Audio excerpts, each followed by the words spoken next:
There's a bug in the program flying around, and something is happening. Okay, greetings all.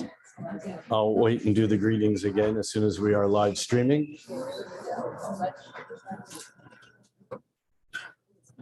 Moderation activity is now hidden, whatever the hell that means. That's the chat. It's good.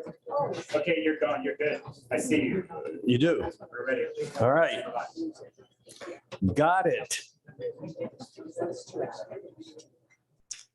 Right now we have a picture within a picture within a picture. I feel like I'm in a Norman Rockwell painting. And we are going to get a chart up here, but a chart for now. And okay.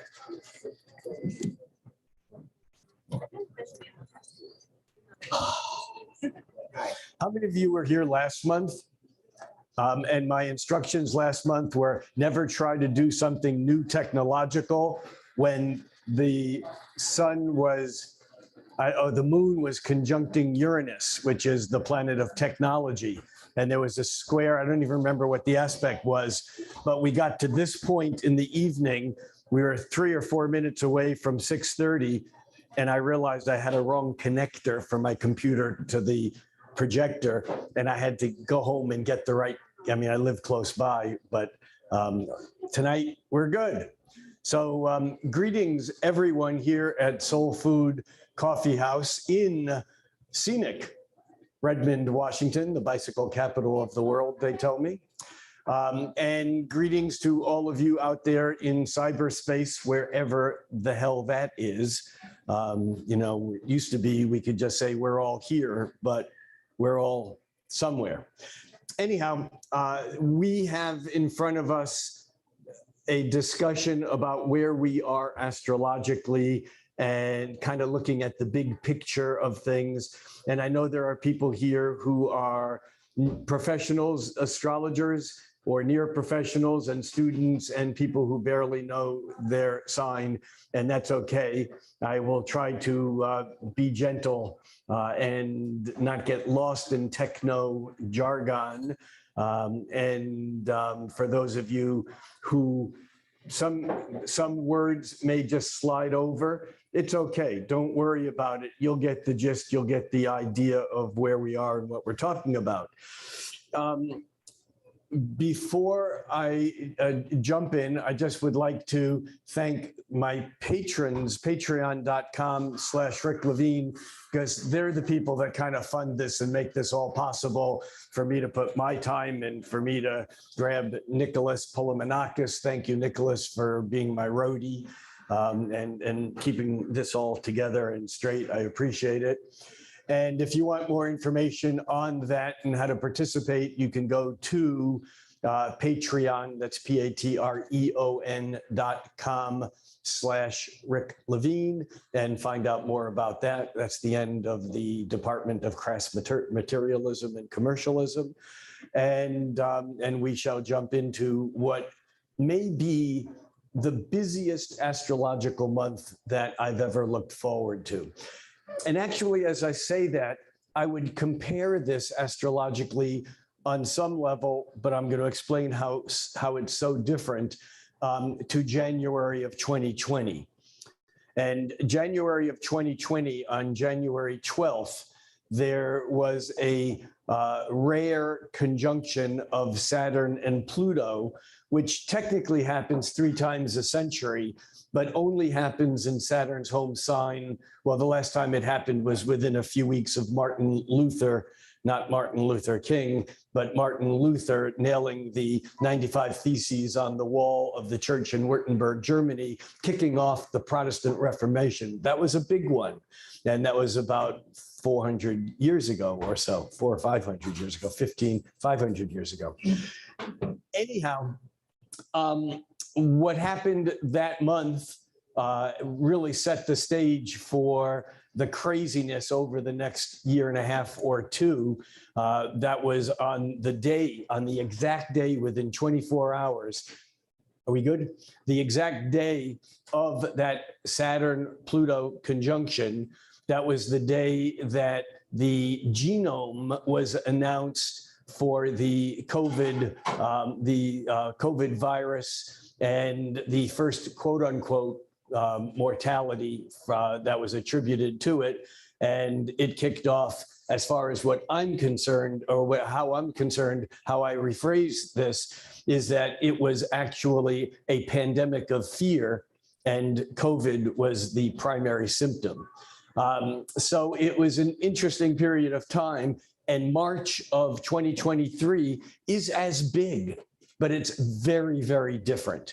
And the difference is that the extremity of March of 2023 is not a significant outer planet lineup.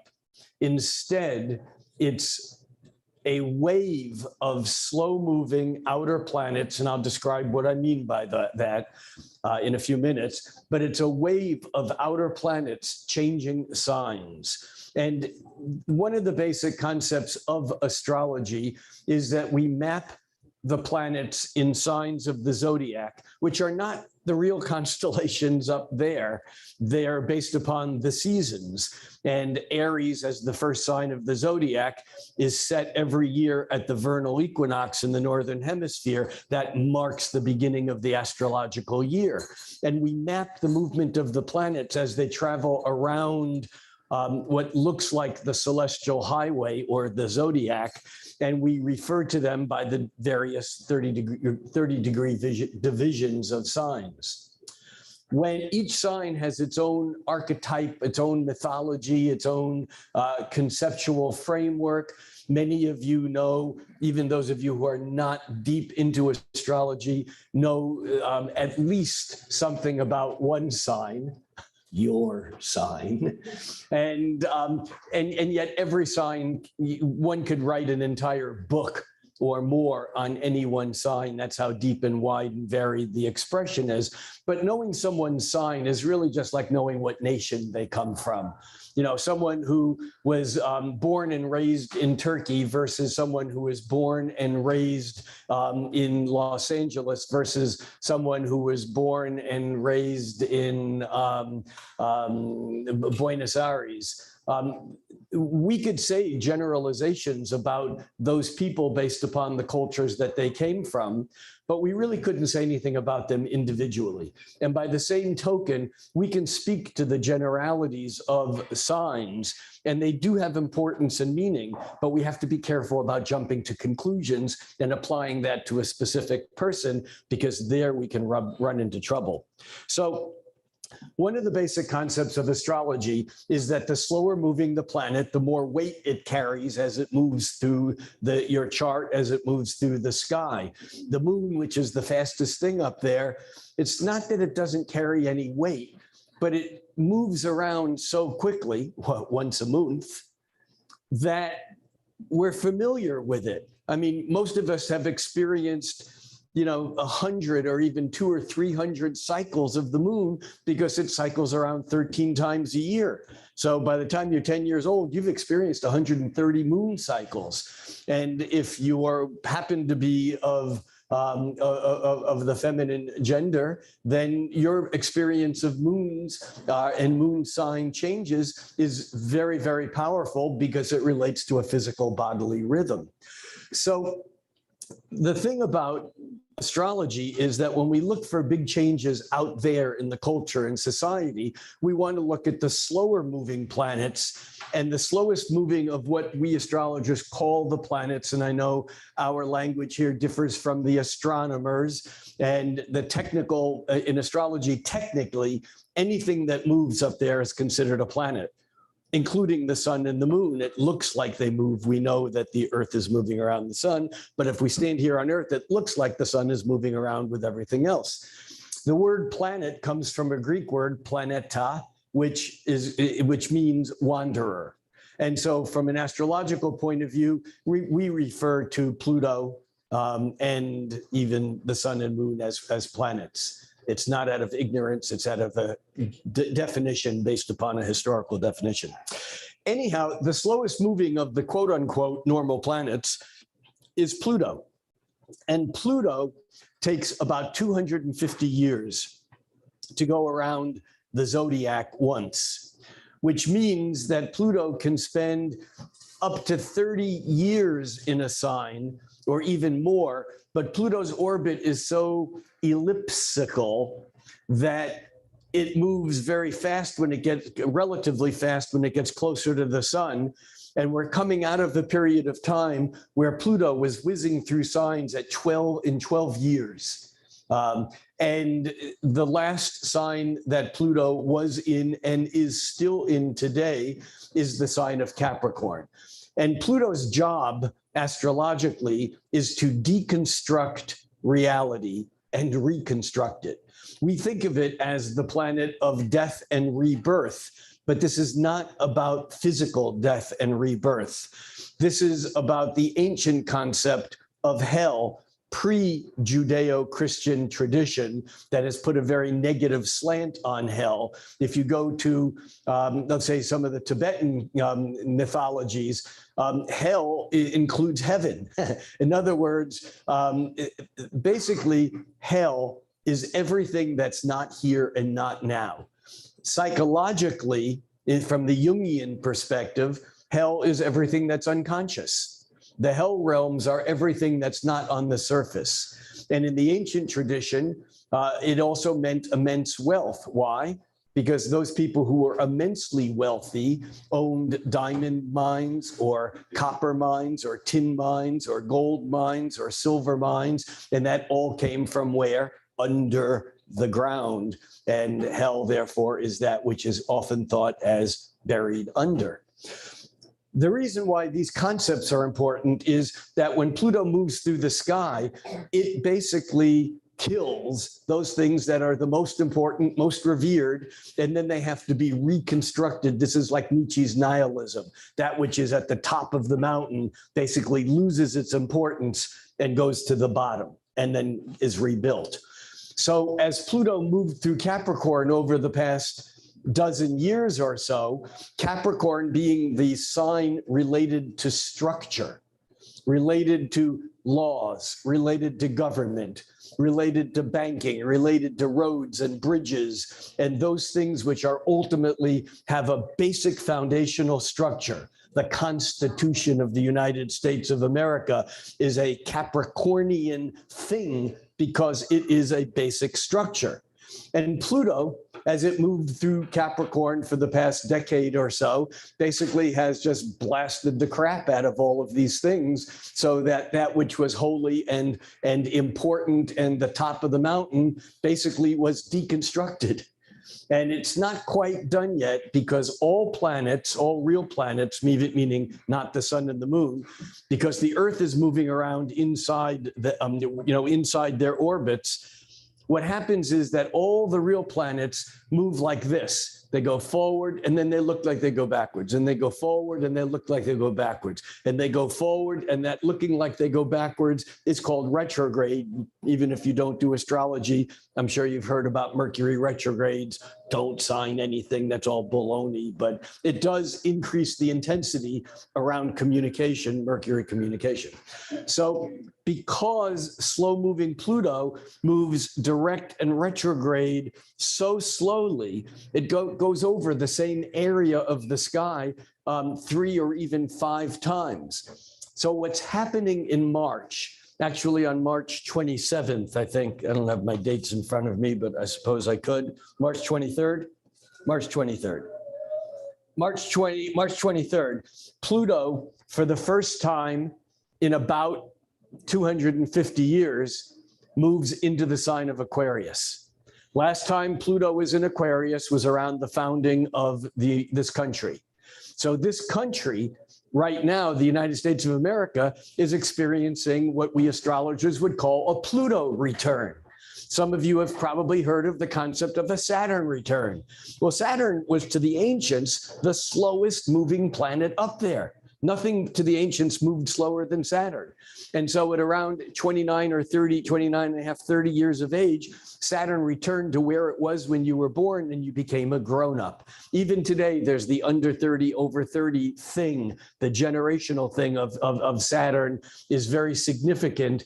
And for those of you who are in your 30s already, or 40s or 50s or 60s or whatever, know that most of us make significant changes in our lives. Sometimes the thing that's most significant is not what we do.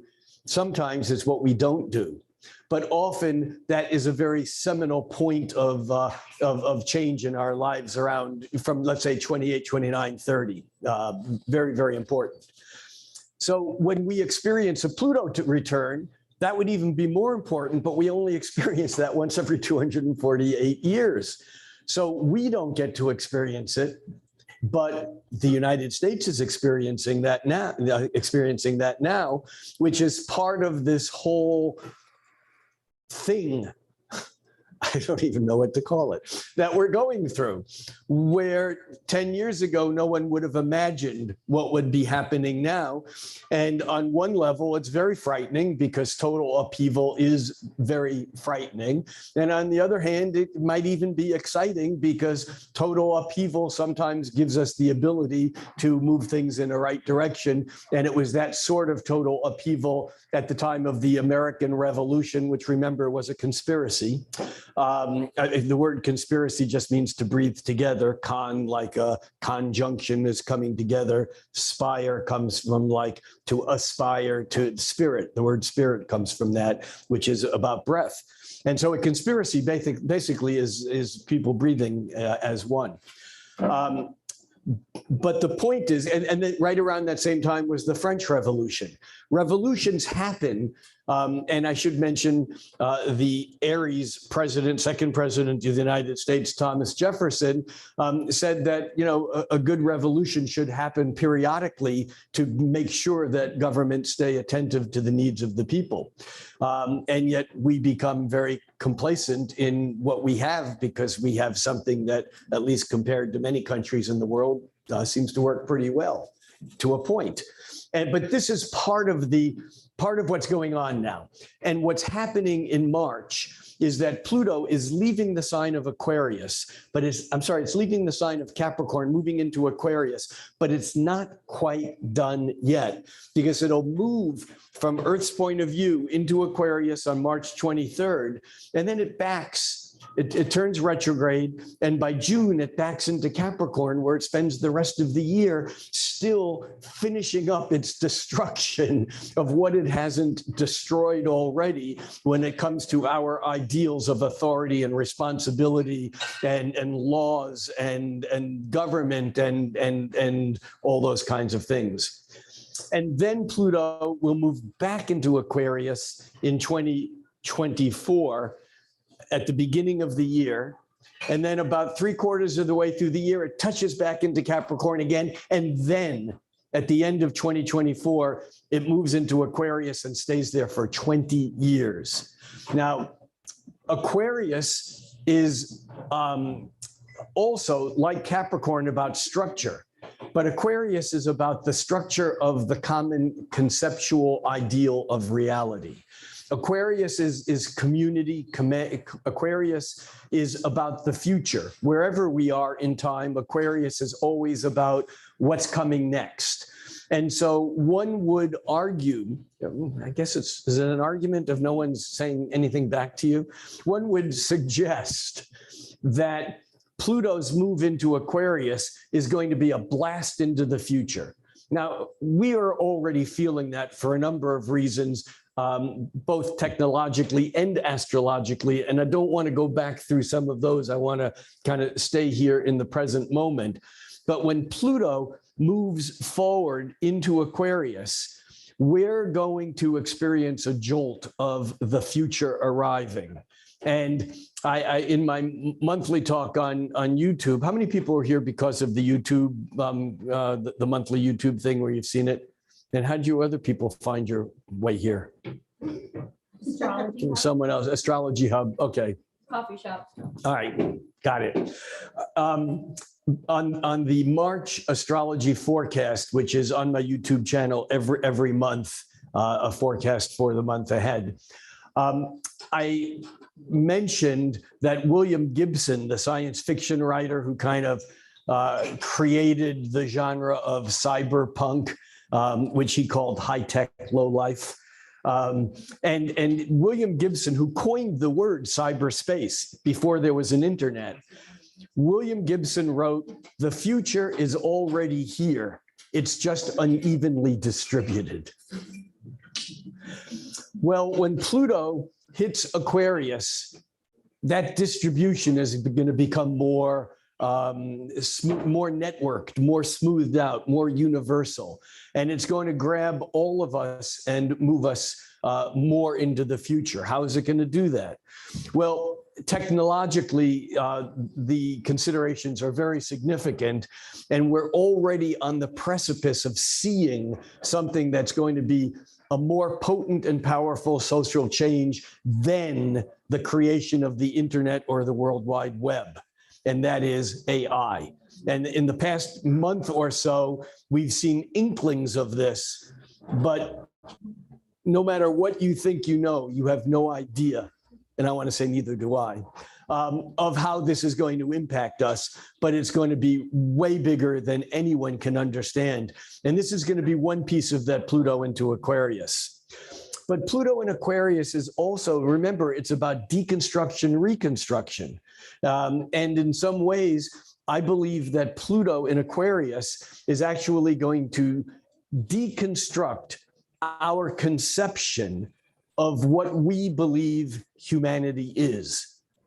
This is a big statement, but I really think that if you look again back to the last time Pluto was in Aquarius, it really shifted everything from the idea of reality was one thing for you and me and everyone we know, and another thing for royalty. And if you were royalty, you basically ruled the country based on your family.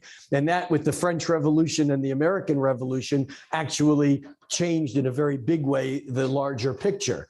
Now, obviously, we still got our share of problems when we look at government and the quote unquote alleged democracy we have. Actually, we live in a plutocracy. That word Pluto again.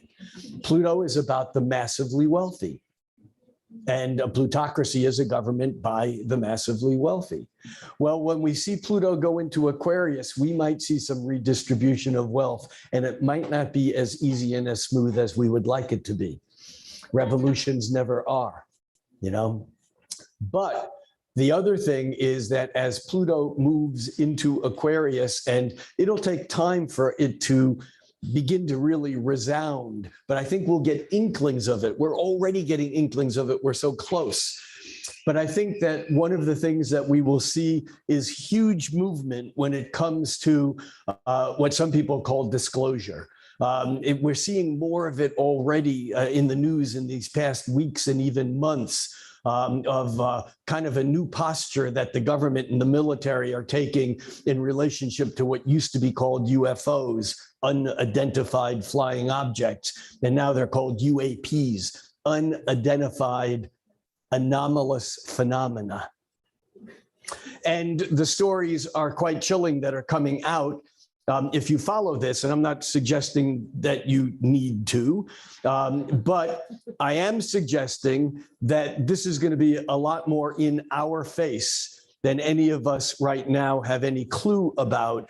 And it can, in fact, with a lot of work that's been done over the past decades, maybe even maybe several decades, it will involve us revisioning what humanity is. This is Pluto, the sign of, or the planet of deconstruction, reconstruction, moving into the sign of humanity, global networking. You know, it's like going back to this is the dawning of the age of Aquarius in the 1960s from the Broadway play Hair. And by the way, this is not the dawning of the age of Aquarius, unless you believe that the dawn is about 140 years, 120 years long, because an age in astrology is 2,160 years. It's a very specific measurement. It's the amount of time that the Earth makes a complete backwards wobble in the sky, which creates what we call the precession of the equinox. And that entire cycle divided by 12 signs is 2,160 years. And if you assume, and this is an assumption, no one can prove it, but we do count our years in this era from somewhere around the time of the birth of Jesus. And it's called the Christian era, regardless of where you live on the planet. And so if you assume that the beginning of the age of Pisces, Pisces being the fish, a symbol of Christianity. And the whole idea of Pisces is that there are opposite forces in nature, whether they're life and death or up and down or male and female or good and evil. But those opposite forces in Pisces are connected by a mystical line that's reserved only for the mystics. And what we see moving into the age of Aquarius, again, is a universalization of that, where that understanding of how these opposite forces are actually one is beginning to seep out into the wider public.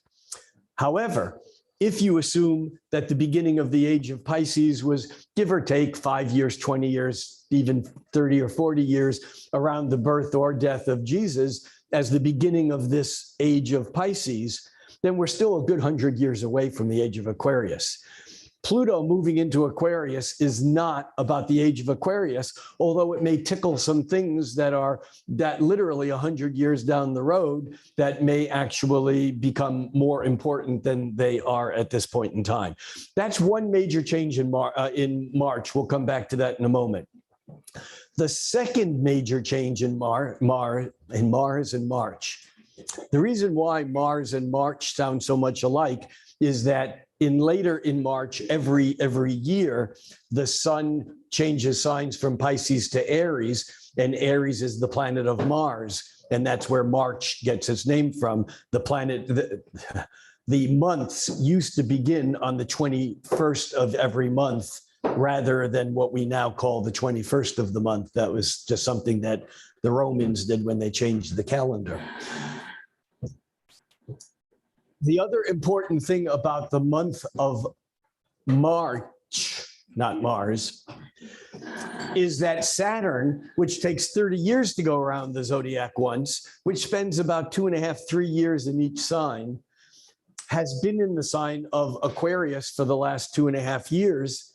And in March, actually next week on March 7th, Saturn moves out of Aquarius and into Pisces. When Saturn changes signs every 2.5, 3 years, you can always see it as a marker of what's going on with humanity, with culture, with civilization. And when Saturn moves into Pisces, Saturn, when it was in Aquarius, and even for the 3 years prior to that, when it was in Capricorn, Saturn was in its home signs. In astrology, every planet is related to a sign. Every sign is related to a planet. But to the ancients, most of the planets had 2 signs they were connected to. Like Venus is connected to both Taurus and Libra, depending on whether it's a morning star or evening star. And Mars was connected to both Aries and Scorpio. And Jupiter is connected to both Sagittarius and Pisces. Saturn and Mercury, as long as we don't want to leave Mercury out, and Mercury was connected to both Gemini and Virgo. Saturn, to the ancients, was connected to both Capricorn and Aquarius. We moderners now have Uranus, the planet of shock, surprise, revolution, kind of standing in Aquarius as the modern ruler or planet associated with it. But for the last 6 years, Saturn has been at home. And when a planet is at home, it's stronger. It's like when we're at home, we kind of just feel like we're more capable than we are when we go out in the world, most of us, when we're lucky. So Saturn on March 7th is basically leaving home for the first time in 6 years. And it's going to, in some way, weaken Saturn. And that may or may not be a good thing. Astrology doesn't do the good bad. Astrologers do that. But the planets themselves have potential as to how they express. But we can say that it's like when Saturn moves out of its home signs where it's been for 6 years and into Pisces, it's like, Dad's not home. Let's party. It's like the rules aren't as strict. It's like, now, obviously, many of us, as the rules over the last 6 years have tightened with Saturn at home gaining strength, for many people, that's been damn uncomfortable, impossible, and in some ways even threatening to either who you are or to the social system in which you want to live, with government control in one way or another. And it may be that as Saturn moves into Pisces, where it stays for the next couple of years, so almost 3 years, that we may find that relaxing. Now, again, that's good news or bad news, because sometimes structure, even if it's not the structure we want, is better than no structure at all.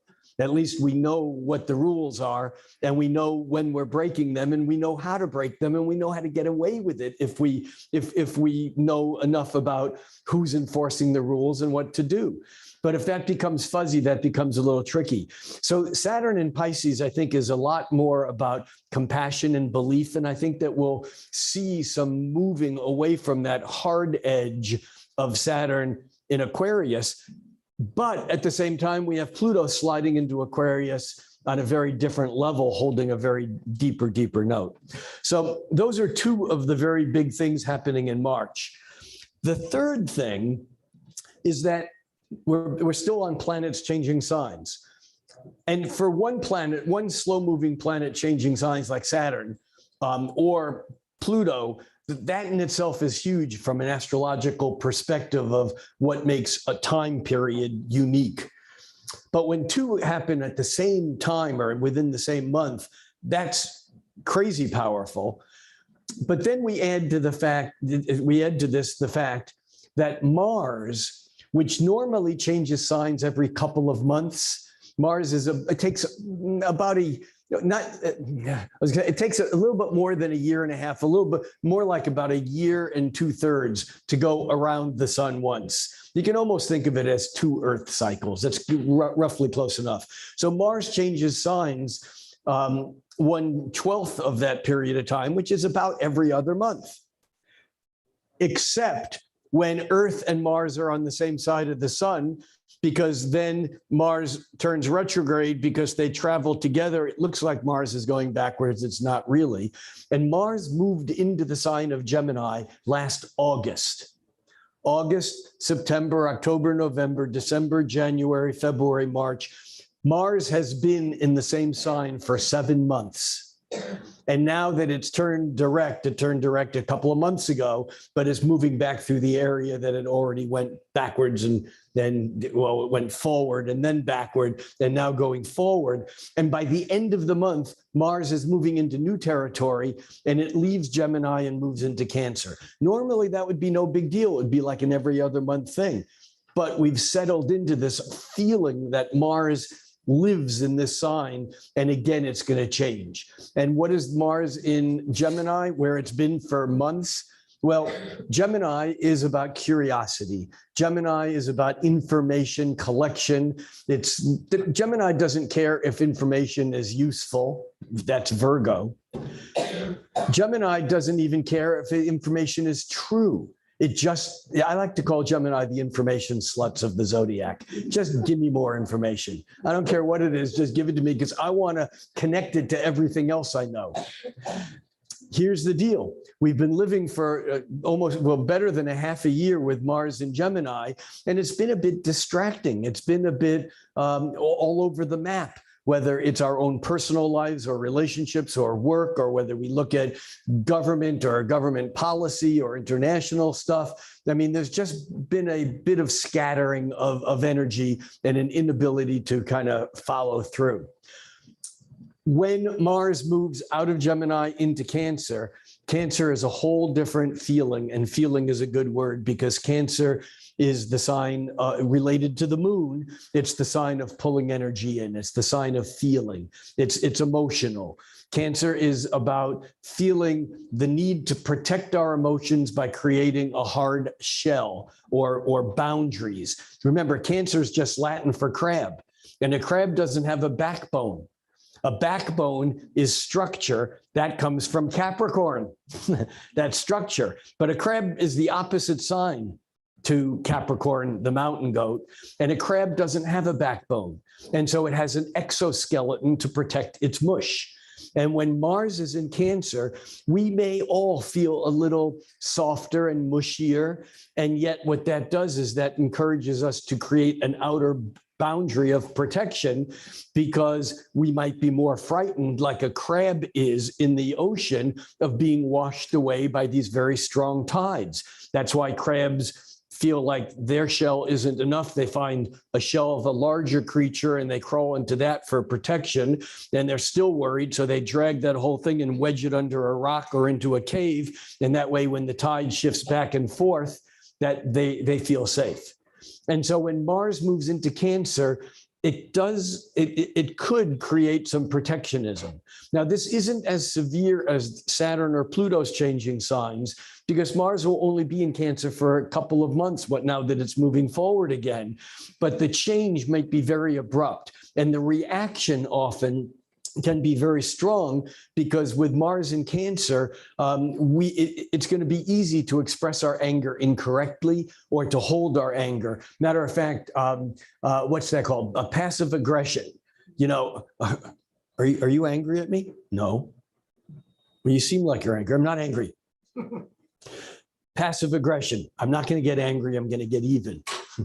And so with Mars in Cancer, we need to pay attention to that resistance to expressing how we feel, because we're afraid we may be rejected or be lost in a larger tidal swing. And so I'm just trying to give you a sense of these planets that are changing signs. We also have Mercury and Venus changing signs. They change signs regularly. They're not as significant. But when you put this all together, you have a month of huge dynamic change. What does this mean to us? True confession, I don't know. But I do know that change is going to happen in a greater level than it has in other months recently. And we've been through a lot of change, but we've also been through this weird thing of, there are people who are saying that we're still in March of 2020. You know, it's almost like something happened then, everything went on hold. And regardless of whether we liked what happened or agreed with what happened or not, that March of 2020 in some ways just never ended.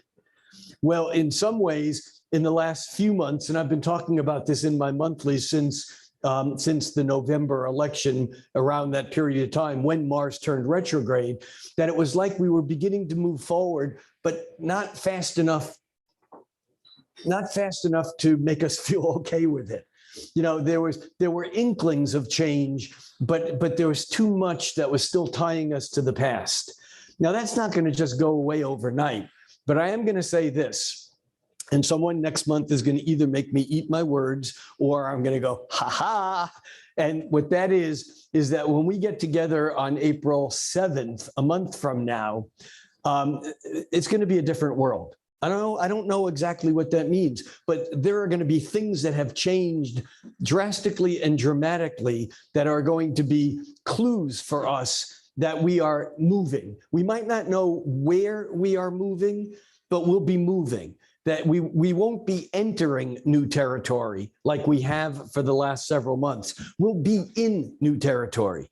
And so that's the prediction, great word, prediction. Diction means to speak. Prediction just means to speak before. And Niels Bohr, one of the creators of quantum physics, said, prediction is difficult. especially when you're talking about the future. This is the same guy who said quantum physics isn't stranger than you think. It's stranger than you can think. All right, so let's look at some charts and see where we are. And I'm going to, I'll explain what we're looking at here in just, no, I'll explain what we're looking at here right now. We are looking at a chart. Normally, a chart shows the horizon and the location of all the planets with respect to the horizon. However, it doesn't show the distances. It's just showing what a physicist would call angular momentum. It's like a radial graph, and it's just showing where in the circle they are. So we can see here that the sun is in the middle of Pisces. The sun is at 13 degrees of Pisces. Every sign has 30 degrees in it, and 60 minutes in every degree. So we can look here at Saturn. And again, all these symbols are just symbols of the planets. Don't worry if you can't remember what they are or what they mean. I'll kind of keep guiding us as we go through this. But this little brown thing that looks like a backwards ST, which it actually is, or I should say ST is actually a backwards Saturn, because in the English or in the Aramaic, Greek, Latin, Indo-European languages, if we look at what the words that an astrologer would say are Saturnine words, even the word Saturn that has an ST in it, so are words like crystallization, austerity, stamina, test, stand, set, stasis, ecstasis, ecstasy, all the words, even when Saturn is about the limit. And so even a word like first and last puts the limit on something. Or if we compare a bunch of things, we go, that's big, that's bigger, but that's Saturn. How do we know it's Saturn? Well, Saturn is the limit. We just throw an ST at the end of it. That's biggest. We speak astrology all the time. No one ever told us that. Whenever you see that ST, and I shouldn't say whenever, but I don't know what I'll make up a percentage, 87.5% of the time. That's what it is. But Saturn is easy to remember because it's that backwards ST. And Saturn is at 29 degrees and 35 minutes. Remember, there's 60 minutes in a degree. So 30 minutes, just like on a clock, there's 60 minutes in an hour. So if something was at 30 minutes, that's half past the hour, or that's half past. So Saturn at 29 degrees of Aquarius and 35 minutes is a little bit past 29.5 degrees. What happens when it gets to 30 degrees of Aquarius? That's 0 degrees of Pisces. And in fact, if we move this forward a day at a time, here's March 3rd, 4th, 5th, 6th, 7th, there's Saturn having moved from Aquarius into Pisces, now 0 degrees of Pisces. You see how that works? That's the first big change of the month. But I want to go back to the very beginning of the month. We're recording this on the evening of March 3rd. And on March 1st, we had two very interesting alignments.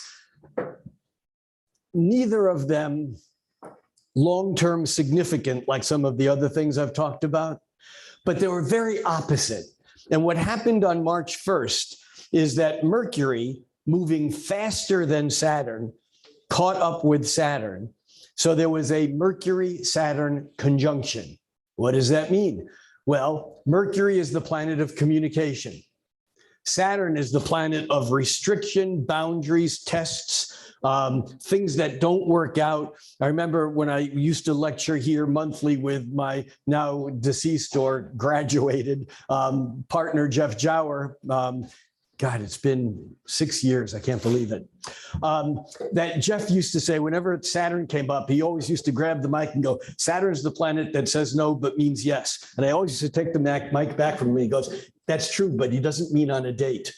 No, this is important because Saturn is restrictive in a way that is very useful if we're willing to be restricted enough to make our act, our game, our skill better. Saturn says you can't do that yet until you've got this together. So when Saturn says no, in some ways, Saturn is offering something, even though often we want to push back against it, because Saturn is dad. Saturn is the principal of the school. Saturn is the cop who stops you for speeding. That's a Saturn. That's a restriction. That's a no. You've broken the rule. You've gone too fast. You know, so Saturn, when Saturn lines up with Mercury, Mercury is communication. We hear something we don't want to hear. We bump into some sort of wall that is restrictive. And all of these are not just a moment in time. They can be a day or two before or after, because that energy is slow moving, even with the faster moving planets like Mercury. But on March 1st, we had Mercury lining up with Saturn, bumping into a wall. This is not going to work the way I thought it was. Back to the drawing board. Mercury Saturn also is a truth-telling point. In other words, you can't get away with bullshit when Mercury is conjunct Saturn, because reality is going to say, that's bullshit, try again. And we certainly have seen some of that in the last week in the national news, and hopefully we'll see more. Now, the other thing that happened on March 1st that is really still unfolding is this alignment here in Aries, which is Venus, Jupiter, and Chiron. Venus and Jupiter were exactly aligned the same day that Mercury and Saturn were. Mercury and Saturn is restricted communication. And remember, communication here isn't just about what we say, it's about what we think, it's about what we hear, it's about how we travel. The word Mercury is the root word for mercantilism. There's that give and take, that back and forthness that occurs. And so that was one part of this. The second part is that Venus and Jupiter are arguably the two sweetest planets up there. The ancients called them the greater and lesser benefics. And they were beneficial. Why? Well, Jupiter is the planet of bigger, better, more. Jupiter is the planet of expansion. Jupiter is the planet that's like a magnifying lens that allows you to see where an opportunity is that you can take. Jupiter is, wherever Jupiter is in a chart, there's potential for growth. Venus is the planet of love. Venus is pleasure. Venus is beauty. Venus is the planet of things that are sweet, nice, aesthetic perfection. And when Venus and Jupiter align, it's like it can be very sweet. However, they align the same day that Saturn's saying you can't do that. So there's a little bit of a mixed blessing at the end of the month. But as I wrote in my monthly column, that March comes in like a lamb and goes out like a lion. Often it's in like a lion, out like a lamb. But in a way, it comes in soft. But we're going to see here as we fly through the month that by the time we get to the end of the month, we're rocking and rolling. But it comes in with kind of a little bit of restriction, but a whole lot of potential sweetness. And again, individual mileage may vary. Your individual way in which you have this may be different than what the general zeitgeist is. I mean, for example, with Venus conjunct Jupiter, I know someone who traveled a couple days ago on the exact day and had a nosebleed for no reason as they got off the plane. And Venus is about blood. Venus, the veins, the venous system. And Jupiter is about expansion. Now, does that say that caused that? We don't say that in astrology, but it's interesting they both happened on the same day. Normally, when we look at a chart, we're looking at a horizon because the horizon, which creates the rising sign or ascendant, is important to see whether the sun is above the horizon or below the horizon and where the planets are in relationship to the horizon. When we're looking at these charts, however, I'm using a chart that just has Aries at the first sign of the zodiac here on what is the eastern horizon. And so there's no horizon. Why do I do that? Because you can be anywhere in the world. This will go on the internet. There are people watching that are live. Do we have a count? Is there anyone watching? 600. Okay, there are a few people out there watching. So, and let the record reflect that when I asked that question, Nicholas said there were about 600 people.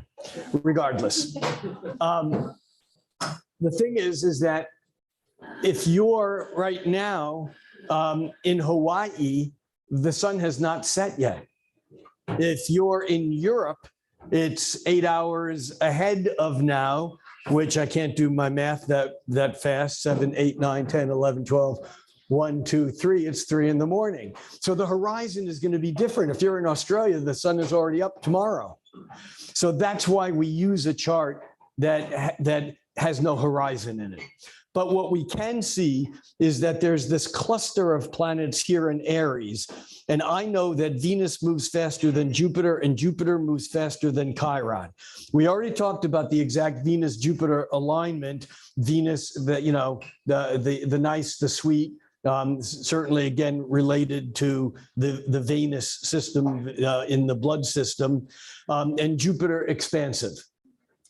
Chiron is a planet or planetoid or wanderer that was discovered in 1977. It was called an asteroid. And then it was like, nope, it's not an asteroid. It must be a comet. Nope, it's not a comet. It must be something else. Maybe it's a planet. Nope, it's a centaur. And there are about a dozen known and named planets in this group, most of which no one's ever heard of, except for an astrologer who geeks out and has heard of them. But Chiron is a Greek mythological character who was a centaur, half horse, half human. And Chiron was a pretty magical centaur, and he was very, very brilliant. He was an amazing healer.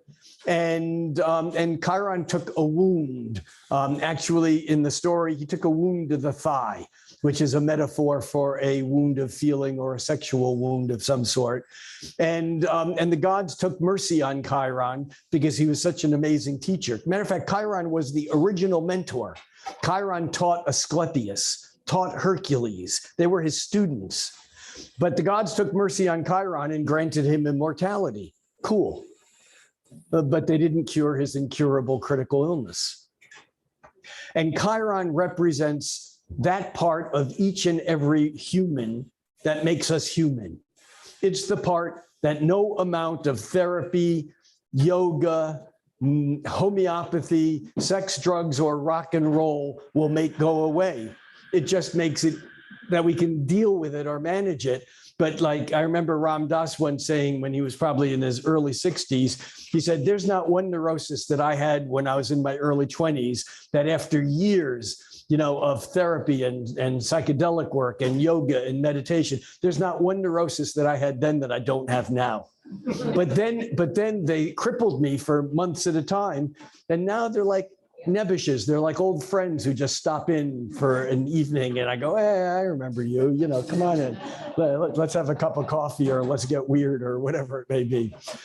But Chiron represents the ability to forgive or be forgiven. It represents what's sometimes called the aspect of the wounded healer who has something that hurts or hurt in the past, that in some way as we go through life, we meet other people and we help them, we heal them so that they don't have that same experience that we do, but it doesn't heal us. However, like the story of the Fisher King, it ameliorates our pain, our wound. It doesn't heal it, it just makes it feel better. So we all have that aspect of something. We look at our relationships and who we are attracted to. And I don't mean just romantic, but all types of relationships. And we see patterns of how we want to help someone in some way without realizing that what we're really doing is living out some sort of projection of something that's our own from way back. A very long, deep dive could be taken here, and we're not doing that, except we're noting that early in March, as we move this ahead a day at a time, which I'm going to do here on the 1st, Here we're on the 2nd, we can see that Venus catches up with and moves past Jupiter. And then we do it again on the 3rd, and then we can see that Venus now moves past Chiron. And if we continue to do that a day at a time, and we watch Jupiter right here on the 11th, actually late in the day on the 11th, if we go to the 12th, we can see now Jupiter caught up with Chiron. So we have this little cluster of this magic happening that is about healing. It's about the potential for forgiveness. And when Venus over these few days, even today, line up with Chiron, there's a willingness to soften and to be able to forgive someone else.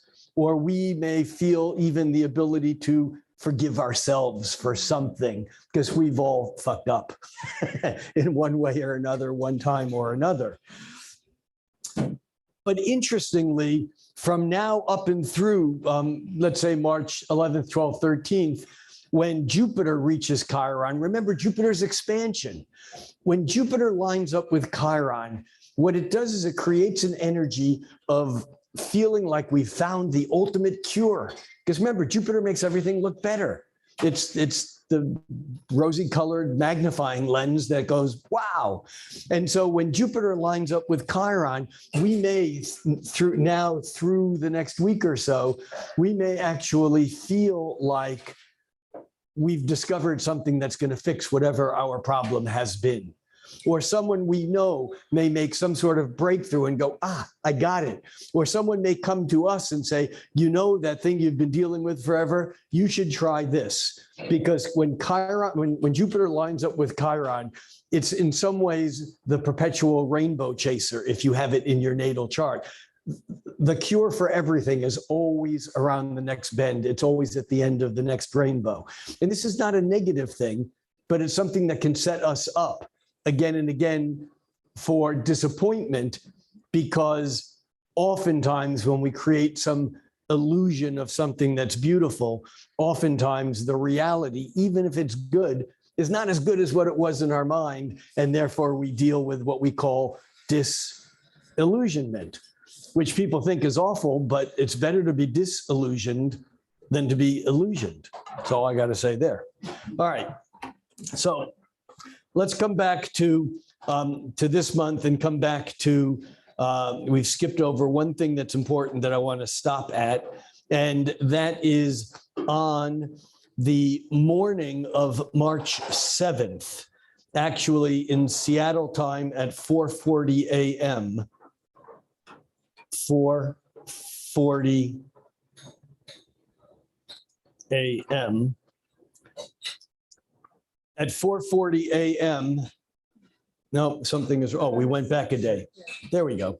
At 4:40 a.m., the moon in Virgo is at 16 degrees of Virgo and 40 minutes. That's like 16 2/3 of a degree. The sun is at 16 degrees and 40 minutes of Pisces, exactly opposite it. This is what we call a full moon. Duh. It's the moon opposite the sun. And the full moon in Virgo, it sets, whenever there's an opposition in astrology, a full moon is always a tension between, like a tug of war between the two planets. And so we have the sun in Pisces pulling us towards belief, compassion, spirituality, dissolution of boundaries, imagination, dreams. Alcohol is a Neptunian, I should say, a Piscean substance. Why? Because it dissolves the hard edges, the boundaries of Saturn. Neptune, alcohol, Pisces, alcohol. It doesn't mean that if you're a Pisces, you have an alcohol problem, but it is interesting that alcohol in the right amounts is often used as a sacrament so that we can be more in touch with spirituality. Food for thought. Anyhow, so the sun in Pisces, along with Mercury and Neptune that are all clustered in Pisces, with Saturn moving into Pisces the following day, that there's this whole pull toward that Piscean realm of the magic of what's outside of the law. Meanwhile, we have the moon in Virgo saying, yes, but this is what's this is what's real, this is what's specific, this is the list, this is the details of what we need to know and what's useful. And this pull between what's useful and practical, the moon in Virgo, and what the dream or the ideal is, the sun in Pisces, is really what's being set up these first, the first week of March. The other thing, though, is that this full moon is at right angles, 90 degrees to Mars. And so we may end up kind of being prompted to anger for no apparent reason, because that Mars is the planet of, it's the warrior planet. It's the planet of making boundaries. It's the planet, of fighting. It's the planet of kind of conflict in one way or another. But the other planet here that's important in this full moon is the planet Uranus, which is the kind of erratic wild card breakthrough genius. Uranus is sometimes called the Great Awakener. It's like getting struck by metaphysical lightning and going, I got it, boom. It's like a waking up kind of thing. And Uranus is very smooth. That blue line, the blue lines are a third of a circle and a sixth of a circle. Think of a third of a circle like 2 points on an equilateral triangle. It's smooth. And the sixth of a circle is like 2 points on a Star of David. Again, these are flowing energies. And so I would suggest that on the full moon around the 7th, actually exact on the morning of the 7th here in Seattle, that something may occur that day that may be a sign of the movement about how we've been stuck in this polarity that is shown by the full moon itself. I want to move forward a handful of days. There's so much going on this month that we're really just, kind of tiptoeing over the surface of some things. And in fact, if you want a deeper dive on some of the, specific day-by-day stuff, that's on the YouTube channel. It's public, it's available, and you can find it at youtube.com/ I think the new thing is the @ Rick Levine, or just search for Rick Levine on YouTube. But what occurs around the 14th, 15th, and 16th is a very interesting dance between, remember, we started out the month with, I'm going to run this back here real quickly. We started out the month with both Mercury and Saturn back here in Aquarius. Mercury moves quickly enough, and the sun is also, from Earth's point of view, moves about a degree a day. Watch what happens when I move this up to the 14th, and the sun moving about a degree a day, 14 plus 10 is 24, catches up with Neptune, and Mercury comes into that mix. By the way, Neptune is the planet of, Neptune is the god of the oceans.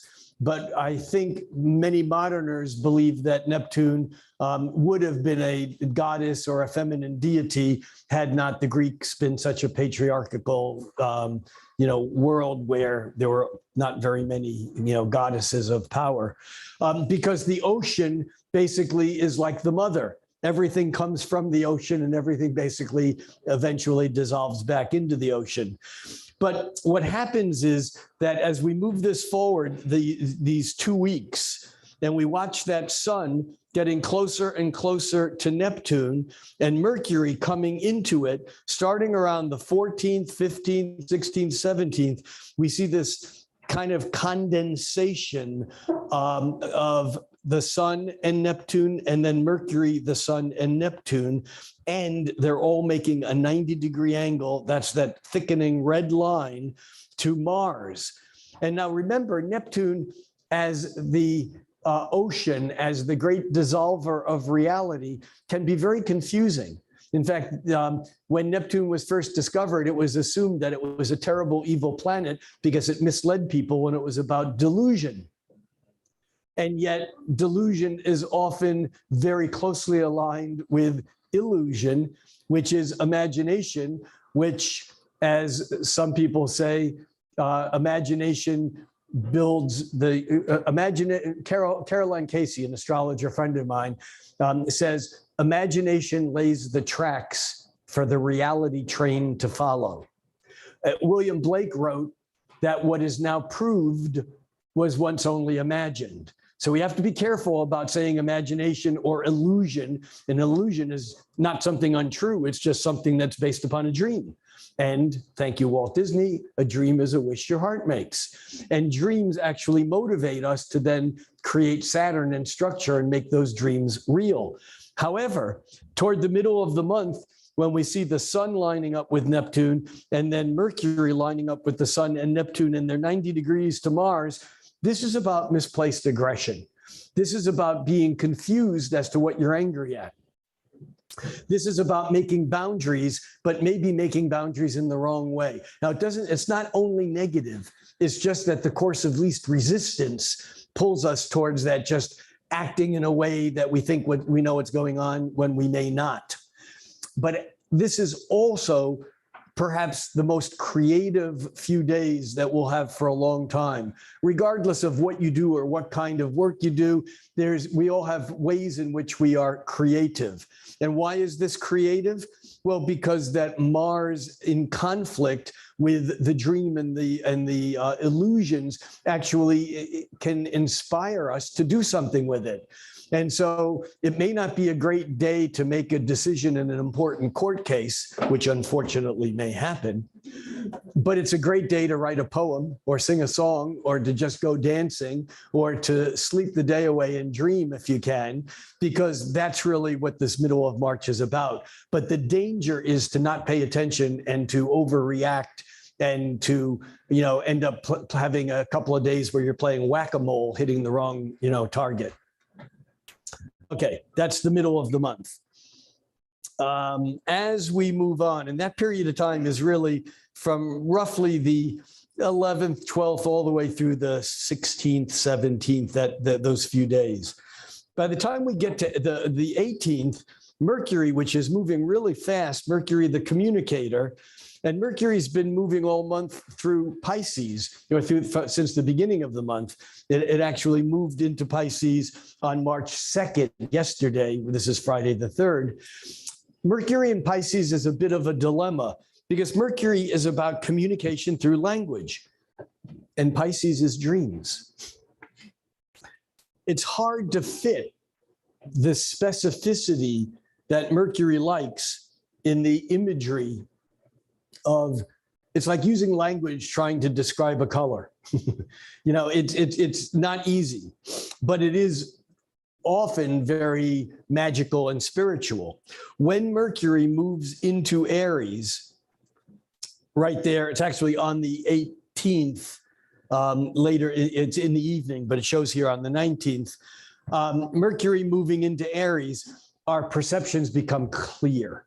Doesn't mean that we're right. It just means our perceptions become clear, because Aries is the sign of be here now.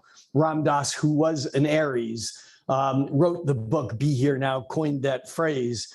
But this is the power of now. This is like all there is now, which is I call it Buddhism 101. Everything that ever was, everything that ever will be is occurring right now. We just can't perceive it all.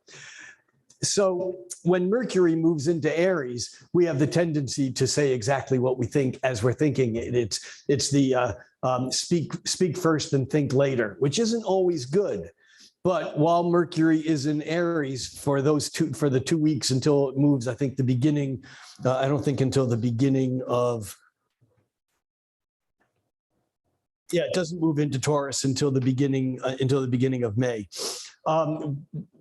We have to pay attention that we don't rapid fire say things without actually thinking them through. On the other hand, if we write things down, Mercury in Aries can be incredibly brilliant because it's not distracted by anything other than what it's focused on. So it's a very powerful period of time. And again, that's just another planetary change. But the faster moving planets like Mercury and Venus do change signs more often, but they're still notable, or as a doctor would say, remarkable when there's something to say about them when they do. On the 20th, later in the day, it won't show here. It shows the sun at 29 degrees, a little bit over 29.5 degrees of Pisces. But later in the day on the 20th, actually at 2:24 p.m., the sun moves from Pisces into Aries. This is the vernal equinox in the northern hemisphere, the autumnal equinox in the southern hemisphere. It's the day of equal day and night, equinox, equal night all over the planet. And this is an important astrological event. But this year, even more important than that, is that within a day of that actual movement, we have on March 21st at 10:23 a.m. Is that right here? March 21st at 10:23 a.m. Oh yeah, here I'm still at 4:40 a.m. At 10:23 a.m. we have the moon at 0 degrees of Aries, 49 minutes, moving faster than the sun, but catching up to the sun at 0 degrees Aries in 49 minutes. This is a new moon. And a new moon is always a new beginning. This is the time to plant the seeds of intention. If you're a ritual person, this is the time to do a ritual. If you're a person that makes lists, or if you ever had the idea of waiting until your birthday to light a candle and make a wish and blow it out, don't wait. Do it at every new moon, because that's all that ritual is about. It's about the intention of focusing energy and then releasing it. Even though we grow up making wishes and blowing out birthday candles, we never think that we're doing it. It's not on a new moon, but it's actually on our sun return to where it was when we were born. And there's an imprint moment. And rather than just making some crazy wish like I want to win the lottery, the real logic here, the use of astrology, is to really think about your past year, what worked, what didn't work, where you've been, what happened, and then think about what you want to do and where you want to go and put it into an intention, even write it down, even then light it in the candle when you light the candle, and then release it, let it go. Because nothing is ever fulfilled when you hold on to it. It's a basic law of magic that you have to release the intention. In fact, there's a wonderful book called Zen and the Art of Archery, a classic written, I think, maybe in the late 50s, I think. And it basically, the idea is that we're all trying to get to that magical place of Zen, but like in archery, you can't hit the target until you release the arrow. And so that whole idea of I'm trying to be there, I'm trying to be there, I'm trying to be enlightened, I'm meditating hard. At some point, you got to stop, and that's where the magic occurs. And the transmission of a psychic thought doesn't occur while you're holding on to the thought. It's when you get distracted and think about something else, and the thought goes. So this new moon is also very, very powerful. It too is actually square Mars, like the full moon was, because Mars has moved along forward also. And so we still have that assertion aggression thing, but we also have a connection here from that new moon to Pluto, which, remember, is the lord of the underworld, the deep, the hidden. And so I think that at this new moon on March 21st, we're actually moving into new territory, and the things that have been hidden are coming out more than ever. And look at where that Pluto is. It's at 29 degrees in Capricorn in 58 minutes, where it's been in Capricorn for 15 years. And we move it ahead 2 more days, and you see how that moves into Aquarius, and boom. So this is the lay of the land for March. But there's one other thing. There's a lot of other things, but there's one other thing I want to mention, and this is the in like a lamb, out like a lion, because what happens as we get to the end of the month, and we can see this even here with the sun, Mercury, Chiron, Jupiter, and the moon for at least a couple of days, all in Aries. The sign of Mars, the fiery, feisty, energetic, expressive sign in the moment. And that is a real powerhouse of energy. And then what happens as we move closer to the end of the month, what we'll see here is that Mercury will catch up to Jupiter, and that Venus will catch up to Uranus. And I'm going to move this ahead a couple of days, a day at a time. And we can see here on March 30th, actually, Venus is at 16 degrees of Taurus, and Uranus is at 16 degrees of Taurus. Now, remember earlier I said Uranus was the wild card planet. Venus was what? The planet of love. And when Venus, remember the month opened with Venus, the planet of sweet, of nice, lined up with Jupiter, the planet of bigger, better, more. And remember, too much of a good thing is not a good thing, but the fact is that that was an increase of the Venusian energy. At the end of the month, Venus is lining up with Uranus. And if Uranus is the unpredictable, breakthrough, erratic, crazy, futuristic, out of the box planet, when Venus lines up with it, what might you expect? Anyone, shout out. You can do it. Huh? Crazy love stuff. Crazy love stuff. Someone else. Anything. The planet of crazy, the planet of breakthrough, the planet of different, lined up with the planet of love and of what you think is beautiful. Venus is the planet of aesthetic perfection. Go ahead. Say again. Divorce. Yeah. It basically is breakthrough or break up. And it doesn't have to be as extreme, but that's the energy. It's the energy of liking, that's Venus, things that are out of the box, that's Uranus. If someone is born with a Venus-Uranus conjunction, you know that their tastes are not going to be pleasing to you necessarily, because their tastes are futuristic, erratic, and out of the box. They're different. Doesn't mean they don't have great taste. It just means that they want, that's Venus, things that are eccentrically perceived by them to be beautiful, not by the general public. And so that Venus-Uranus connection at the end of the month is very exciting. It doesn't mean we need to act on it, but it does mean that, that we desire things that we don't have, that we've never had, that we may never have. And so there's an electric energy to it. And at the same time, we also have another aspect at the end of the month between Mars and Saturn. Now, remember, at the beginning of the month, we had Jupiter and Venus lining up, and I said they were the cosmic benefics, the good guys or the good planets. Venus sweet and Jupiter more. And Venus, Jupiter together can be, the sign of a diabetic. It's too much sweet, we have to be careful about judging these things as, good or bad. Nevertheless, Mars and Saturn to the ancients were the malefics. They were the nasty planets. Now, we moderners don't quite do that same thing, but no question about it, the benefics, Venus and Jupiter, are easier to manage than Saturn and Mars.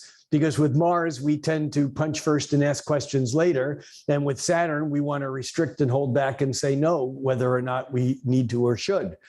But this is Saturn and Mars that are harmonizing. They're 1/3 of a circle. Think of that equilateral triangle again. And so there's the sense of being able to work hard and make things real. And so the end of the month is, I think, a real strong period of time, but it's not quite as easy as the beginning of the month. March comes in like a lamb, goes out like a lion. So that's the short version of the blast through the month. I suppose I should be standing here, so I'm in the camera. Doesn't matter. Nick has me covered. Nicholas has me covered. What we're going to do now, and actually before, we're going to take a short break, and I have here some, it's not a lot. Well, I guess it is a lottery. If you've never had your chart done at one of these gatherings and you would like to be put in the hopper, in the hat, these will be on this table right here. Just take one of these, fill it out. I need your birth date, place, and time of day we need. The city and state you were born in, and your email address. It will not be sold. It will probably you'll never receive an email. But if I need to get a hold of you, I will. At some point in time, you may get something from me saying, do you want to be on a mailing list of mine? Yes or no, but that may not happen for a while. Anyhow, I will pick 2 or 3 of these depending on how much time we have. And we're going to take about a 10-minute break, not longer. And if it's time for you to go, no worry, go. And if you're a glutton for punishment or for more astrology, what we're going to do is we're going to do 2 or 3 charts live. It can't be of someone you know. It has to be your chart. And you have to be willing to be honest when I look at your chart and ask you questions. So if you don't feel like you want to be honest, don't submit your data. And also know that we will not use a last name. As a matter of fact, you can put your last name on here, but I will not use that. And just be aware that this is going live on YouTube. So, but I'll put these there, fill these out.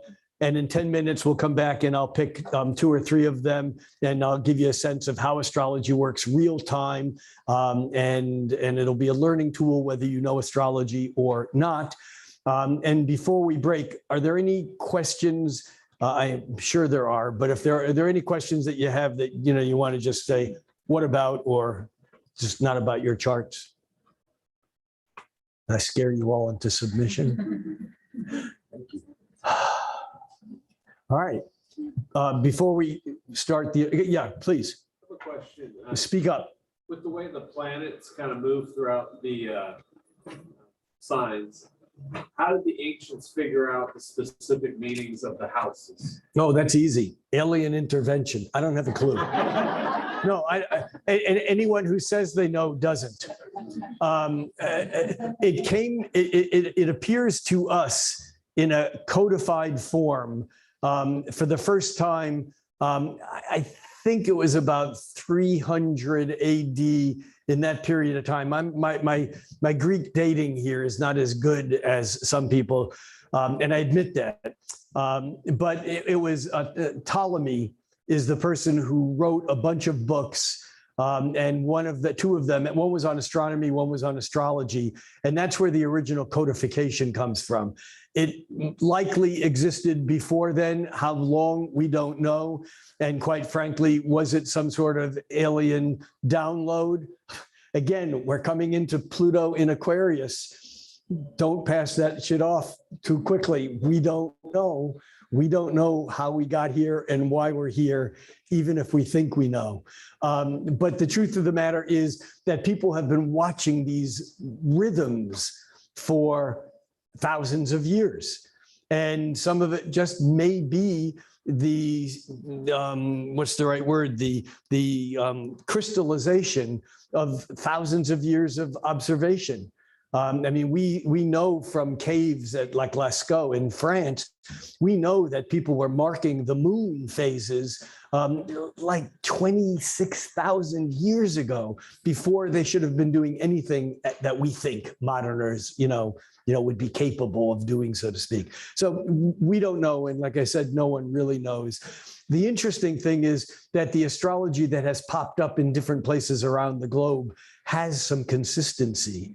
And the consistency is less in the signs, although there's that too, but in the actual meaning and archetypal stories behind the various planets. And that becomes, to me, the most fascinating piece. But good question, short answer, I don't know. Longer answer, I could talk on it forever and not know. Go. Is or isn't Pluto a planet? The question is or isn't Pluto a planet? Again, going back to what I said at the very beginning, to the astrologers, the sun and moon are planets. Why? Because from Earth's point of view, they wander. They're planeta. They are planets. I actually, the way an astronomer defines a planet used to be that it had to be visible. And when Uranus was discovered in the 18th century, people reacted, it can't be a planet if we need a telescope to see it.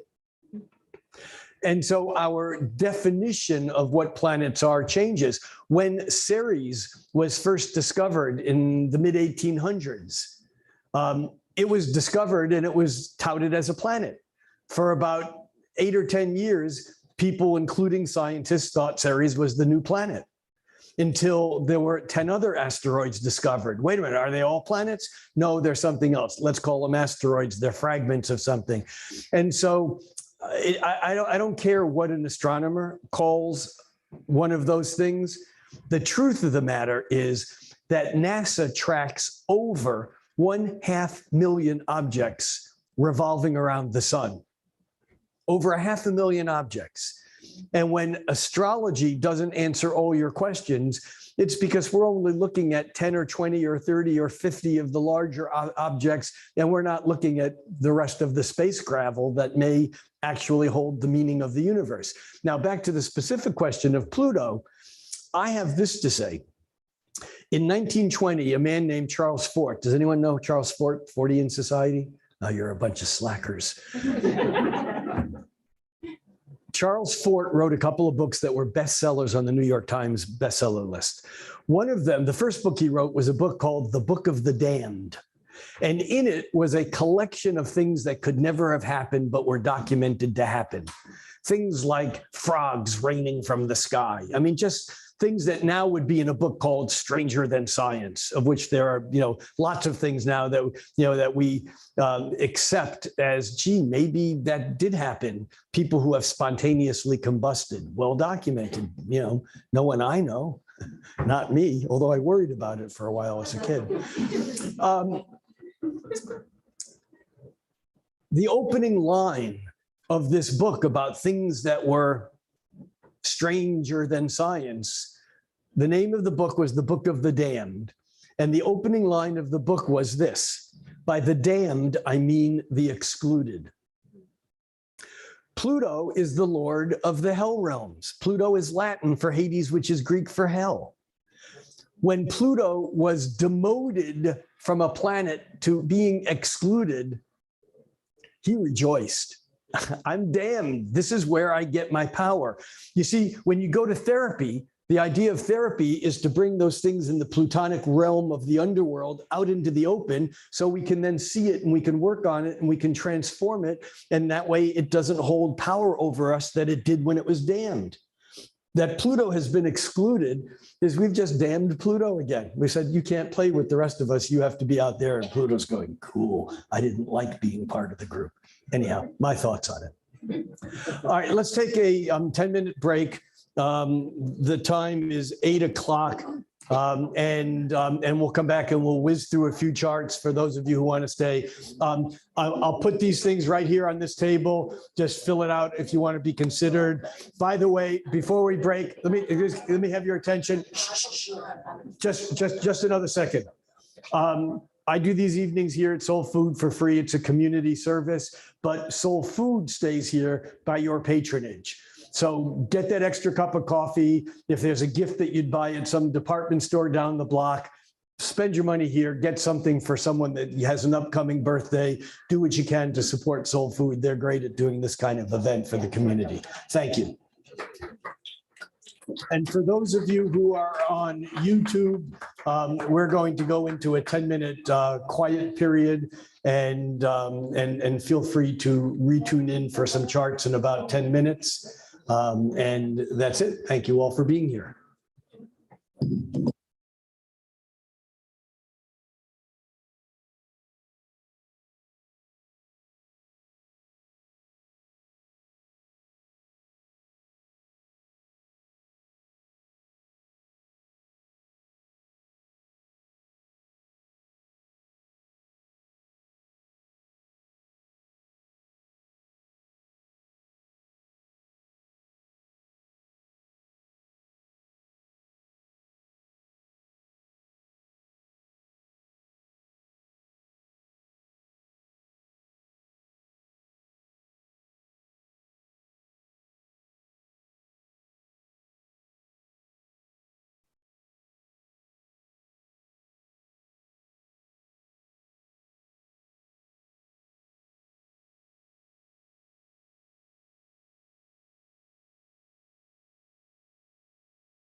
Yeah, I like to spend the first 3 hours of my day studying coffee. That's why I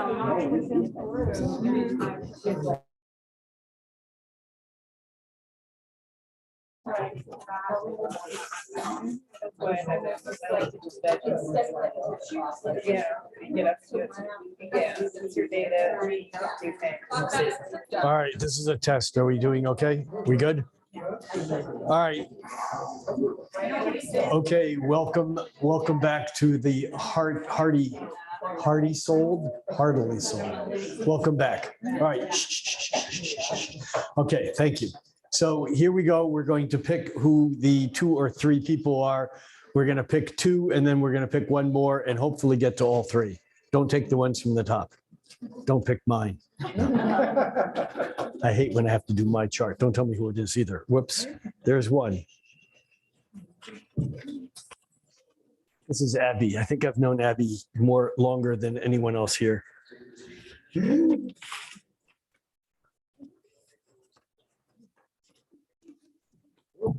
All right. You picked your own, I can tell. Thank you. Oh, here. All right. Okay, so the deal is if I pick your chart, you need to identify yourself. I don't know if you guys know who Nasruddin was, a Sufi kind of what they call a crazy wisdom master. Lived, I think, in Afghanistan area. I think maybe the 1300s maybe. And the story is that Nasruddin went into a bank to actually cash what I guess was some version of what was then a check. And he went up to the bank teller and the bank teller said, "Can you identify yourself?" And he reaches into his pocket and he pulled out a little mirror and he looks at it and he goes, "Yep, that's me." So the point is that you need to identify yourself. Kenna. Hi, Kenna. So I'm going to set actually, I think I can do this. All right, so we need to put data in, which will go very quickly. And I do not know Kenna, but I will be looking at Kenna's chart with everyone else for the first time. Let's go here and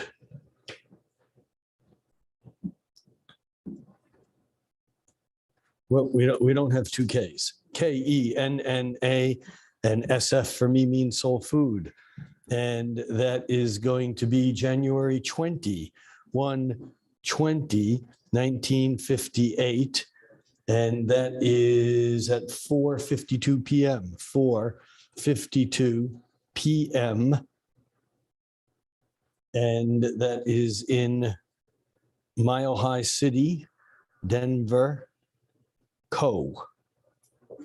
And the computer gets the latitude and longitude and calculates everything so that when we look at Kenna's chart, we can immediately see that the sun in January is close to the horizon. Can you see that over there?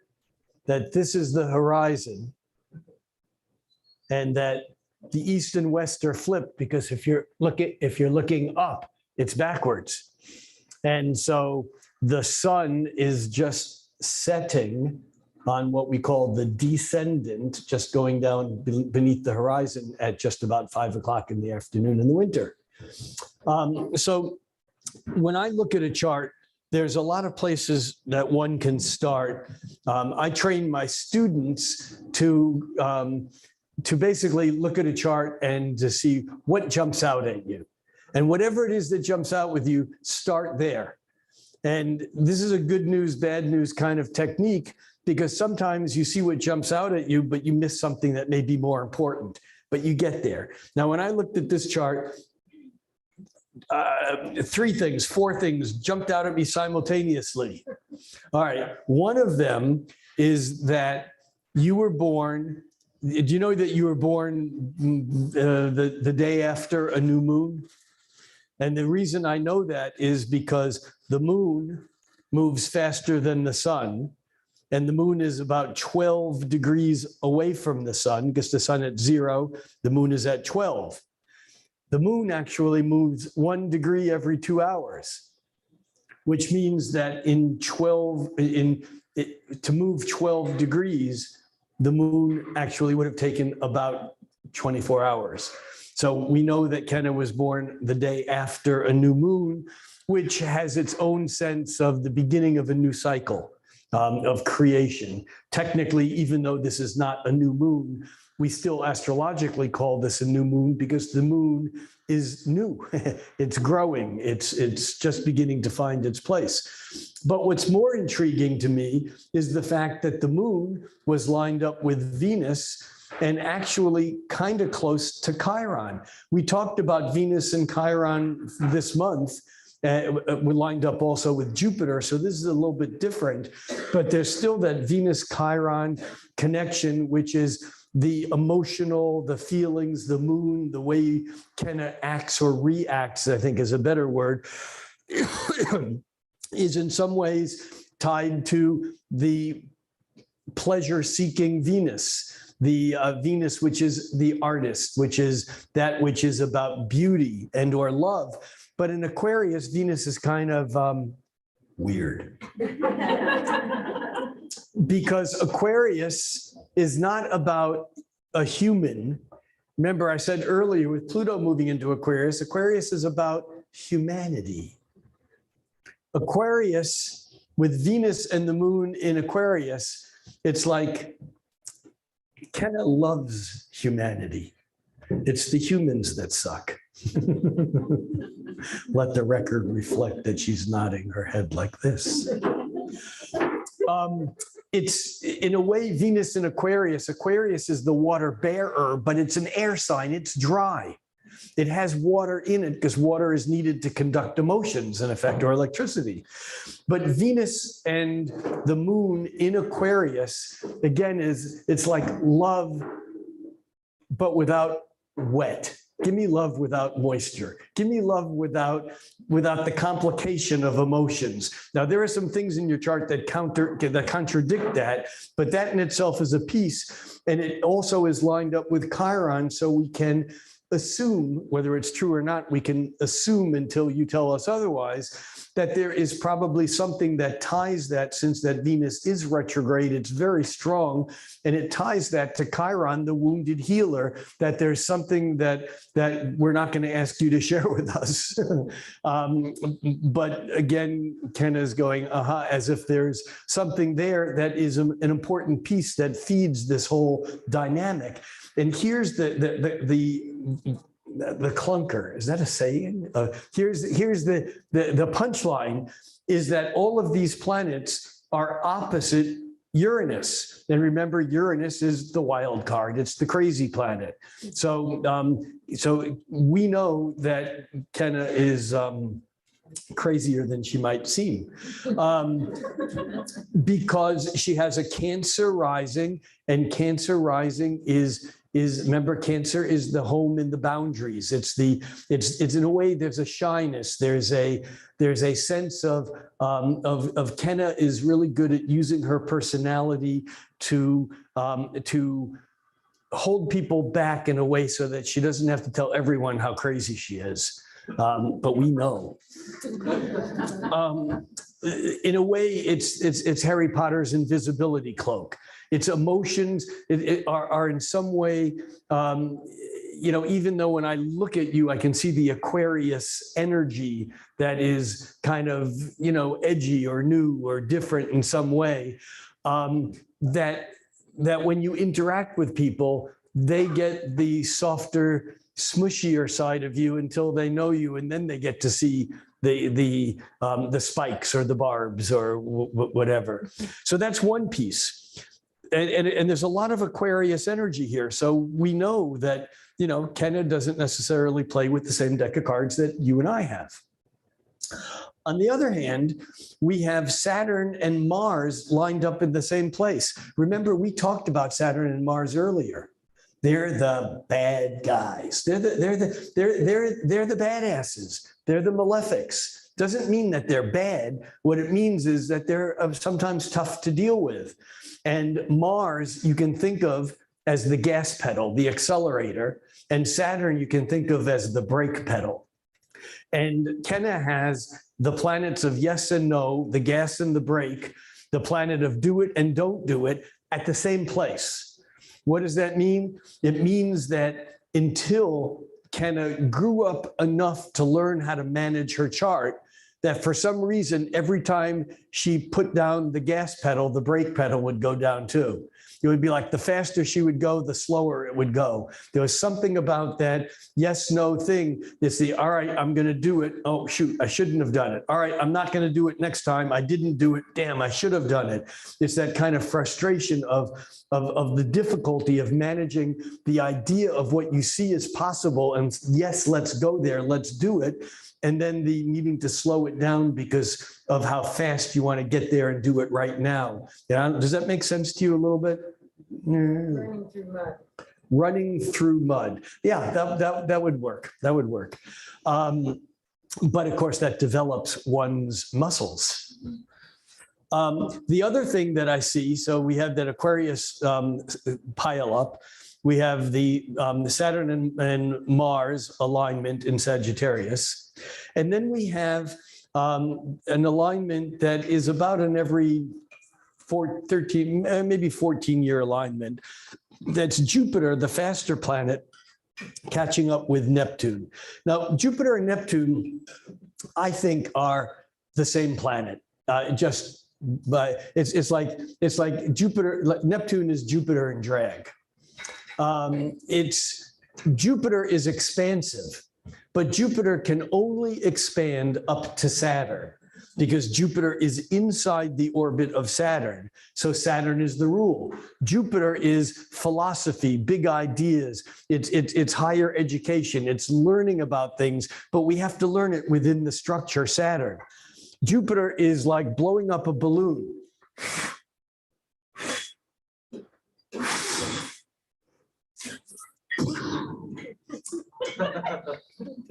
Jupiter cannot expand beyond the limit of Saturn.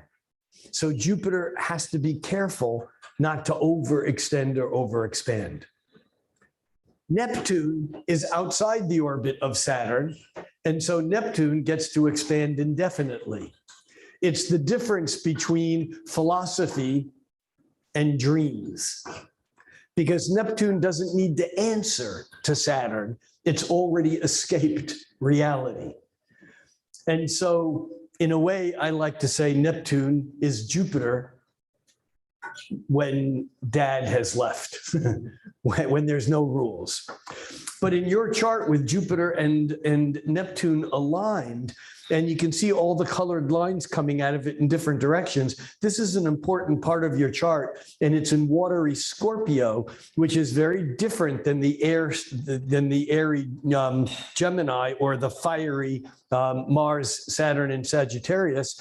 This is more emotional, but where is it emotional? It's emotional in the area of ideas, ideals, dreams, illusions. There's a connection to that larger thing that may be at times 90 degrees or at odds with the Aquarian part of you that doesn't want to be encumbered by all of that stuff.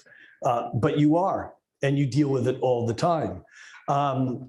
So that's, I mean, there's other things, but that's the short version of when I look at the chart, what I see. The other thing that I think is important is that everything in the chart is contained within half the chart. This little thing up here, which is called the south node of the moon, is a point. It's not a planet, but all the planets in the chart are contained within 180 degrees. And this is often a self versus other, or two sides. There's almost like everything has potentially two sides. The world falls into, Abraham Lincoln had a chart totally different, although he was an Aquarian also. He had a chart that was all on one side, and he lived in a world where his whole being became the North and the South, that there was this bifurcation or division. And so I don't know how that plays for you, if it does, but that's another thought.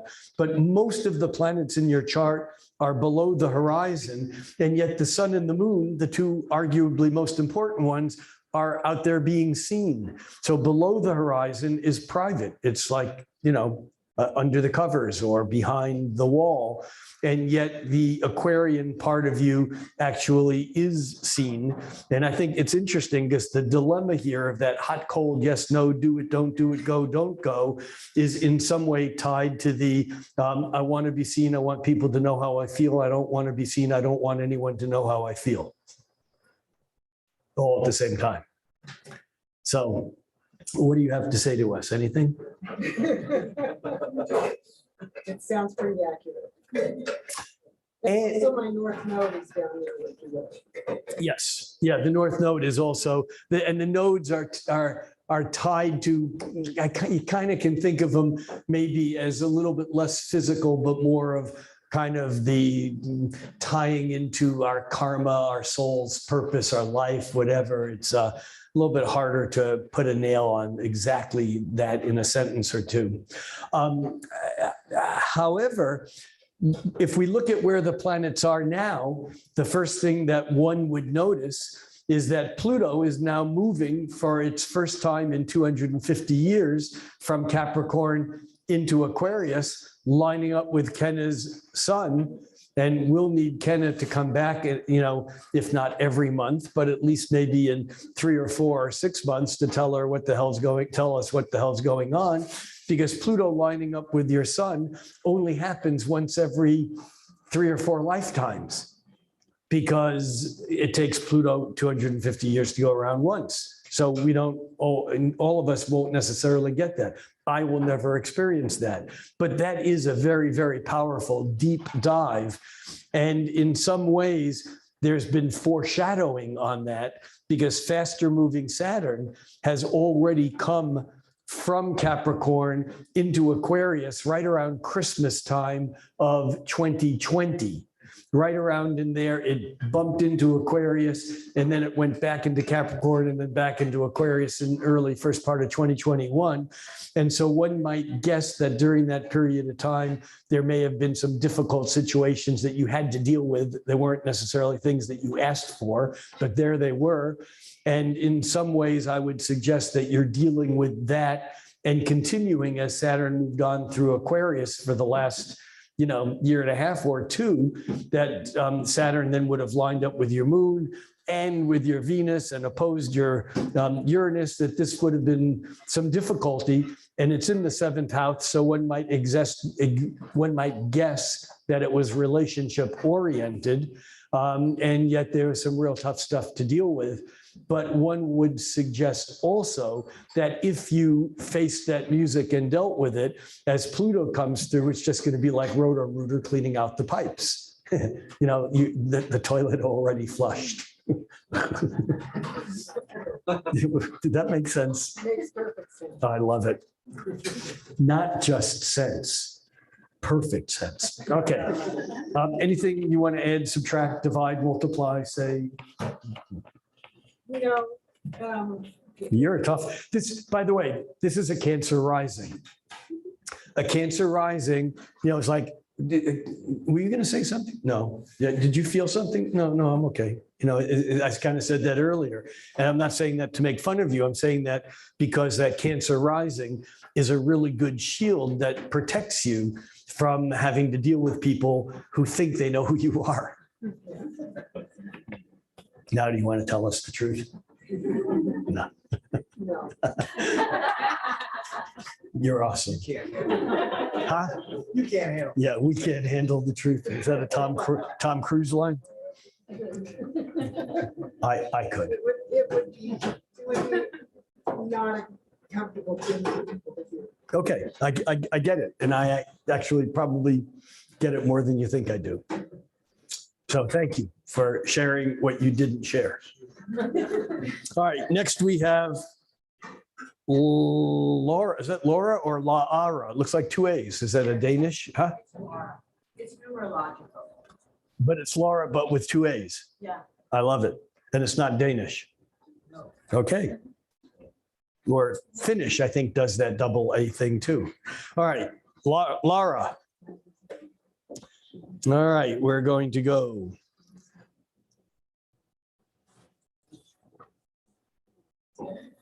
Okay, we got Laura born September 5th, 56, 9, 5, 56. And at 5:35, and that is an AM. And that is in Sumter.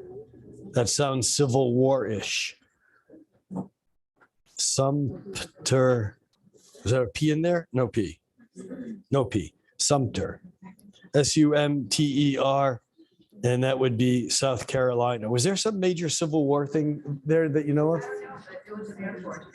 Oh, okay. All right. And do you know your chart, Laura? Oh, but I put in, I know I have to do this because I'm a name geek and I would never want to spell someone's name wrong. And we're going to give you a 3A, 3 A's, 3 A's. You know the Ogden Nash poem, the 1L Lama, he's a priest. The 2L Lama, it's a beast. And I will bet my silk pajama ain't no such thing as a 3L Lama. Well, we have a 3A Laura. Okay, so I can't help it. I would if I could. All right, so do you know your chart a little bit or not at all, or?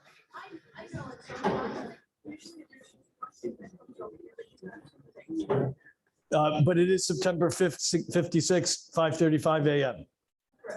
Okay, then this is good. I may have more lines drawn in than some astrologers would. Okay. Nicholas, take it outside. No. I can't think otherwise. All right, so all the colored lines in the middle are based on sacred geometry. Astrologers call these aspects, and they're based upon divisions of a circle from one to another. And basically, the red lines are stress or tension. The blue lines are flowing energy, and the orange lines are kind of also a bit of anxious or tension, but tension isn't bad. Without it, we're just blobs. And when I look at your chart, the first thing I notice are these two crisscrossed red lines that are like tug of wars of planets that are inner to outer. The Chiron opposed Uranus. I'll come back and say what these are in a moment. And the Mars that is opposed the sun and the moon. You're also a new moon. We have 2 new moon babies. You were also born the day after or later the same day as a new moon.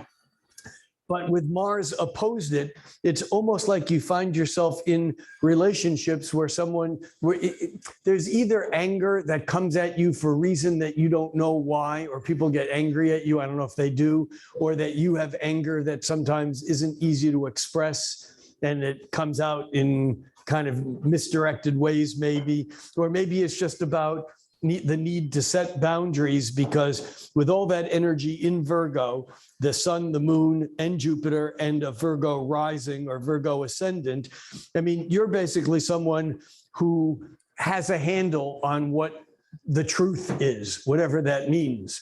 And I would imagine on some level, you're not afraid to express what that is. And maybe that at times gets into situations with other people. I don't know if that's an issue or not. But the other thing is that there are these really smooth blue lines that kind of suggest to me that in some way, let's just take an example of the Saturn and Venus. These are both planets we've talked about. Venus, the planet of love, of sweetness, of nice things, and Saturn, the planet of structure, reality, and saying no. And in your chart, that Venus harmonizing or trine to Saturn is indicative of someone who is not particularly interested in immediate gratification if it is not enduring or is not real. In other words, there's that sense of the Venus in Cancer, that kind of quiet pulling in energy of what it is you like or want or need, harmonized with Saturn. It's not willing to sacrifice what its integrity is or what its needs are just for the sake of having a good time, whatever that means. Is that making sense to you a little bit? That does. Yeah, the thing about the Mars and the egg, That's not. that feels like almost like I have the reverse, like I can't express anger. Okay, well, and I always tell my clients, my real clients, you're not a real client. No, I always tell my clients that my interest in doing someone's chart is I don't care if I'm right. I just want to be useful. And I'm just making shit up. Now, granted, I'm making shit up based upon lots of training and interpreting very specific symbols. But these symbols are what we might call multivalent. They can connect in many different ways. And I always tell a client, if I'm saying something that doesn't make sense to you, tell me. You know, I could go out on a limb forever, but I don't want to be right about what I'm saying. I want to be useful. Now, having just received that information back from Laura, that makes sense to me, and I'll tell you why. Because Mars, although it's the planet of assertion and anger and boundary creation and conflict, in Pisces, remember we talked earlier about how Pisces was the sign of confusion. It's the sign of being compassionate and caring to the extent that Mars finds it hard to get tough. In other words, Mars in Pisces can be wimpy, but it also can be a spiritual warrior that may not be interested in starting a fist fight, but will go to the mat when it comes to something having to do, you know, with spiritual integrity. And I always think of Mars in Pisces as being dressed up and ready to go to the party and not being able to find the invitation and not knowing the person's telephone number to call and basically missing the event because you can't quite connect to it, even though you were invited and you were all ready to go. It's just kind of like, it can be anger that is not just misdirected, but as you say, hard to find a place to express it. And yet I think it's still part of an important issue, you know, for you. I would imagine it is in life in general, is finding a place for that Mars, because if you don't, and I'm not judging whether you, and a lot of these things are not just one-time things, they're like things we work on, but when that Mars doesn't find a place to express, that's when you get yourself into trouble in relationships that you don't need to be in or shouldn't be in, or with someone who then might be kind of living out your Mars for you so you don't have to, and you're kind of allowing someone else to, you know, do your Mars work, your dirty work, your whatever. So the other thing that I see here, though, is an ability to use communication that's diplomatic. That would be Mercury in Libra, the sign of the diplomat or the, you know, go-between, the artist who's connecting two things. And that Mercury in Libra is harmonized with Chiron, which would lead me to believe that when you speak, when you talk, when you share, that your words can actually be soothing and or healing. I don't know if that makes sense or if that's something that you identify with, but I would imagine that in the midst of your, I say craziness, not the craziness like Kenna, that's a whole different level of craziness, but in your stress in life in general, that you can still find a place to connect with people that's very grounded and simplistic and on a very even tone that I imagine people can find reassuring. I'm a chiropractor. You're a chiropractor. Well, okay, so to me, the Chiron and chiropractic is not, it's not a reach. I'll tell you why. Chiron actually is, like I said, it's not a planet, but it's a centaur. And centaur's half horse, half human. But it's centaurs also cut inside the orbit of Saturn and go outside the orbit of Uranus. Now, Saturn is bones. Saturn is the structure of the body. Saturn, in old astrology, Saturn is skin, teeth, and bones, things that give us structure. The next planet out that kind of blew away the structure was when we discovered Uranus, which is electrical. It's like an electrical shock. It's like lightning striking. Like I said earlier, it's the great awakener. Chiron goes back and forth between inside the bones and outside. Welcome to the world of a chiropractor. Does that make sense to you? Yes, so. Well, you know, yeah, she's a hard sell. As are all Virgos. Yeah, often when someone says that they're a triple anything, what they mean is that their sun and their moon are in the same sign and they were born near sunrise. That's what that really means. And so, yes, Laura is a triple Virgo, but she's actually a triple Virgo on steroids. And I'm not suggesting that you're actually taking steroids. Let's say you're a triple Virgo squared, because the planet of bigger, better, more, Jupiter, is aligned with your sun, giving her, no matter how stressed out she is, it gives her that sense of whoosh, largesse that is grounded by Saturn, the bones, tied to Venus. She's a sweet chiropractor. She's not the kind of chiropractor who's going to throw you on the table and go crack, crack, crack, crack, crack, yep, you're done. No, there's something about her work that is not just healing, but is also sweet. Yes, no, maybe? Yes. All right. Where else to go here? Okay, let's see. Saturn down here in Scorpio. Yeah, I don't really have a whole lot more to say other than this alignment of planets, over this full moon that's coming up on the 7th is in Virgo, and therefore opposite the sun in Pisces. And it's kind of lining up with your Pisces Virgo axis in your chart. And I think it could be a strong one as far as having awareness of relationship or relationships. Just food for thought. So thank you. All right, and we're going to do one more, and then we're going to get out of here as quickly as possible to let these poor baristas go home before it's time to come back in the morning. Linda?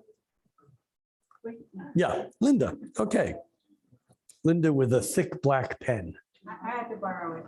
Yeah, you don't need to make excuses. It's fine. All right.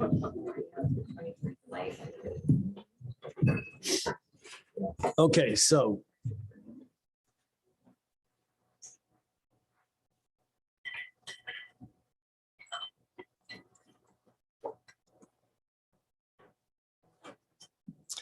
All right, we have 11/29/56, 11/29/56 at 4:32, and that's a PM.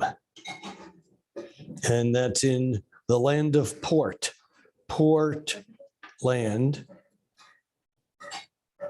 And that is Portland, Oregon.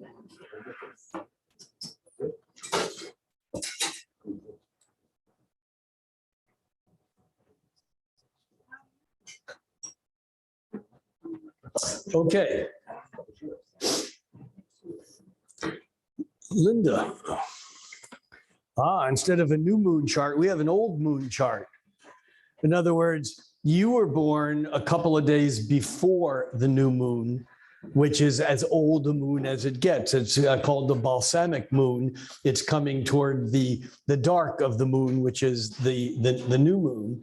And the sun in your chart in Sagittarius, wait, how can that be? Oh, I see. Well, the sun in your chart is harmonized to both sides, like Laura, born September 56, you're born November 56. So you have these slower moving planets in opposition, the Uranus opposed Chiron, like she does. But what's intriguing to me is that the sun is harmonized with both ends of that, whereas the moon is not. What does this mean? It means that you are a Sagittarius, and yet there's something that is restraining and holding you back. Saturn was in Sagittarius, lined up with the sun when you were born.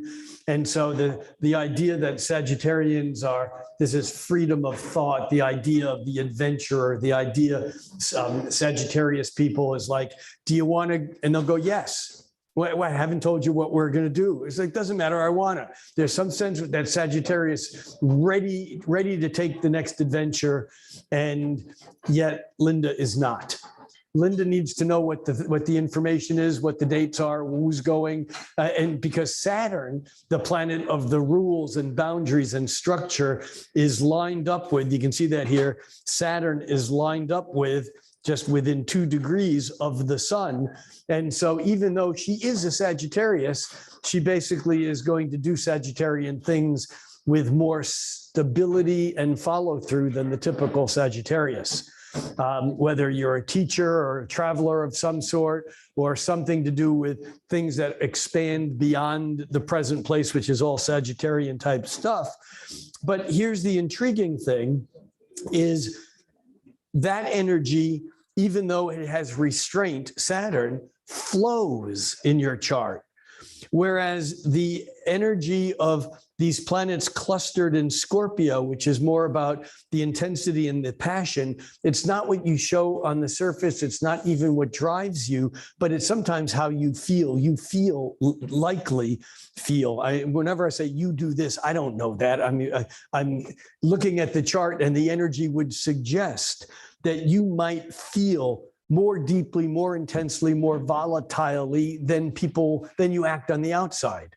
That there's that sense of restraint of wanting to do what you should, or do what is right, or somehow be responsible. Saturn wants to be responsible, and you have Saturn lined up with the sun. The other thing that's intriguing to me is that most of the planets are on the Western hemisphere. Remember, East and West are reversed on the chart because you're looking up. And astrologically, the Eastern hemisphere has to do with the self, and the Western hemisphere has to do with everyone else. And that you have all these planets that are emphasizing the Western hemisphere would suggest to me that a lot of your life is defined by the circumstances and people around you. It's not like you don't have a say in it, but it's somehow, some people seem to live their life almost with no regard for what's on the outside. They just are what they are internally, and that's what they do. And then other people live their life that's more connected and adapting to the energy that's out there. And although that Sun conjunct Saturn, I think in some ways would restrain some of that, just adapting to anything, the fact is that the outside tends to impact you to a higher degree, I think. Is this making sense to you at all? Yeah, I would say I can do both. Well, and now we hold on 1 second. And Linda has Gemini rising, and Gemini is the planet, or is the sign that does both. Gemini is this and that. Gemini is the twins. Gemini is the I want that and that. Oh no, I am this and that. You know, it's basically, and again, that in itself is not who you are. That's the dance you dance on the outside. But on the inside, you got both those different things going also. The outgoing Sagittarian, which is held in, and the indrawn Scorpio, which is actually kind of pleasant and wants to be expressed. So it's an intriguing, what's the word, paradox. And then you have Jupiter opposed Mars.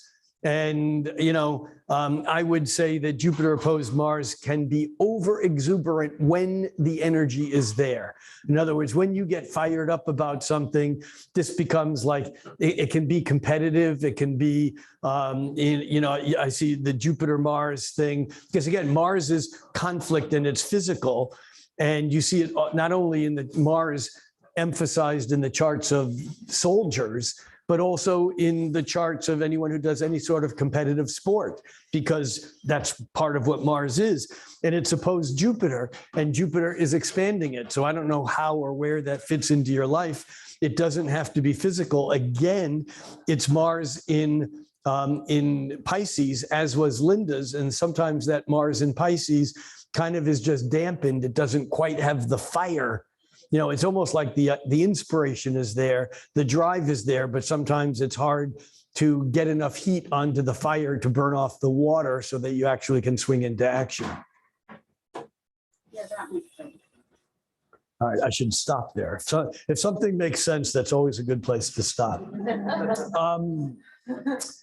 Anyhow, these are all just, you know, like flavors of, there's one other thing, and that is how the sun in Sagittarius is, see that thick blue line to Uranus?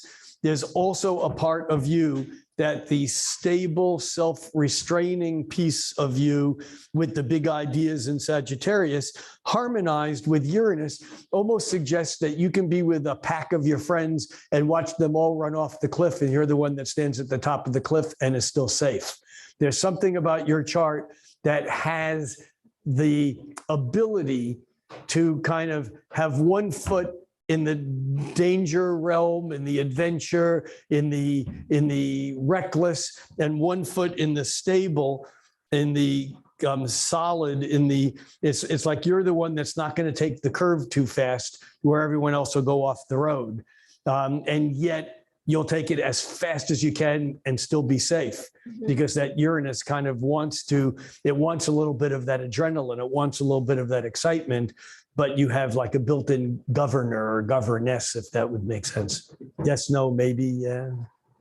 So what's the Scorpio part though? How does that work? Well, two things. First of all, the moon in Scorpio, again, it's internal intensity. It's passion that is how you feel, but it may not easily express, because you learn early on that if you always express the intensity of what you feel, somehow people you like just seem to go away. And so as a kid, we learn how to hold those deeper energies in and not have them play on the surface always. On the other hand, there's something about that Scorpio energy for you that's sweeter and not as, I don't want to say nasty, but it's not as difficult as it could be, because Venus is there, and Venus is lined up with Neptune, which kind of says that you can't see it clearly, because when you look at it, you're wearing rose-colored glasses. It's the romantic in you that has an imagination that even when it's disappointed doesn't go away. It will still be there, and it's not willing to be turned off or turned down just because it's more difficult to work with. Yes, no, maybe? Yeah. Yeah. And I think that's enough for now. That's kind of it. No, we don't need me a pie. Yeah. And by the way, I have business cards here that I'll put on this table. Feel free to take one. It has my email address. It doesn't have a phone number, so you can't call me. But it also has my contacts on other social media if you're so interested. And I'll see you, for those of you who are repeat offenders, I'll see you next month. I'll actually be in the Azores, in the Azore Islands, teaching off the coast of Portugal, and I get back on my birthday, April 6th. So the first Friday night next month will be April 7th. And so for those of you who come, we'll have a birthday party for me. And I will be how old? Guess. 22. Go on, guess. Fuck you. 74, but I said it before out loud, so yeah. Oh, did you really? Oh, good for you. And just for the record, I didn't just say fuck you. Educated. All right, thank you. Thanks to all of you out there in internet land. And for those of you that are here, this will be made live on or will be available on internet. If it'll be available on YouTube if you care to watch it. And thank you. I saw it on his website. Thank you.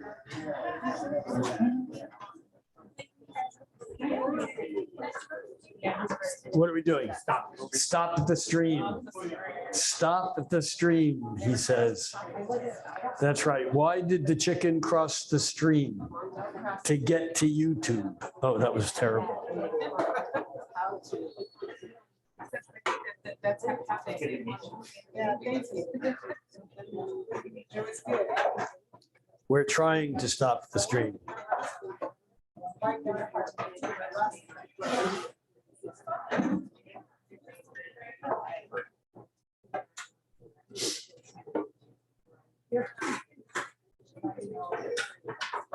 Stop and zoom. I can't figure out how to, oh, there we go. Yeah, go to Zoom and stop it there. Well, it's showing in Zoom, but it's not letting me. There we go. It's not bringing, there we go. And Little three dots on the far right. wait, first we stop sharing screen. Yeah. And now we go.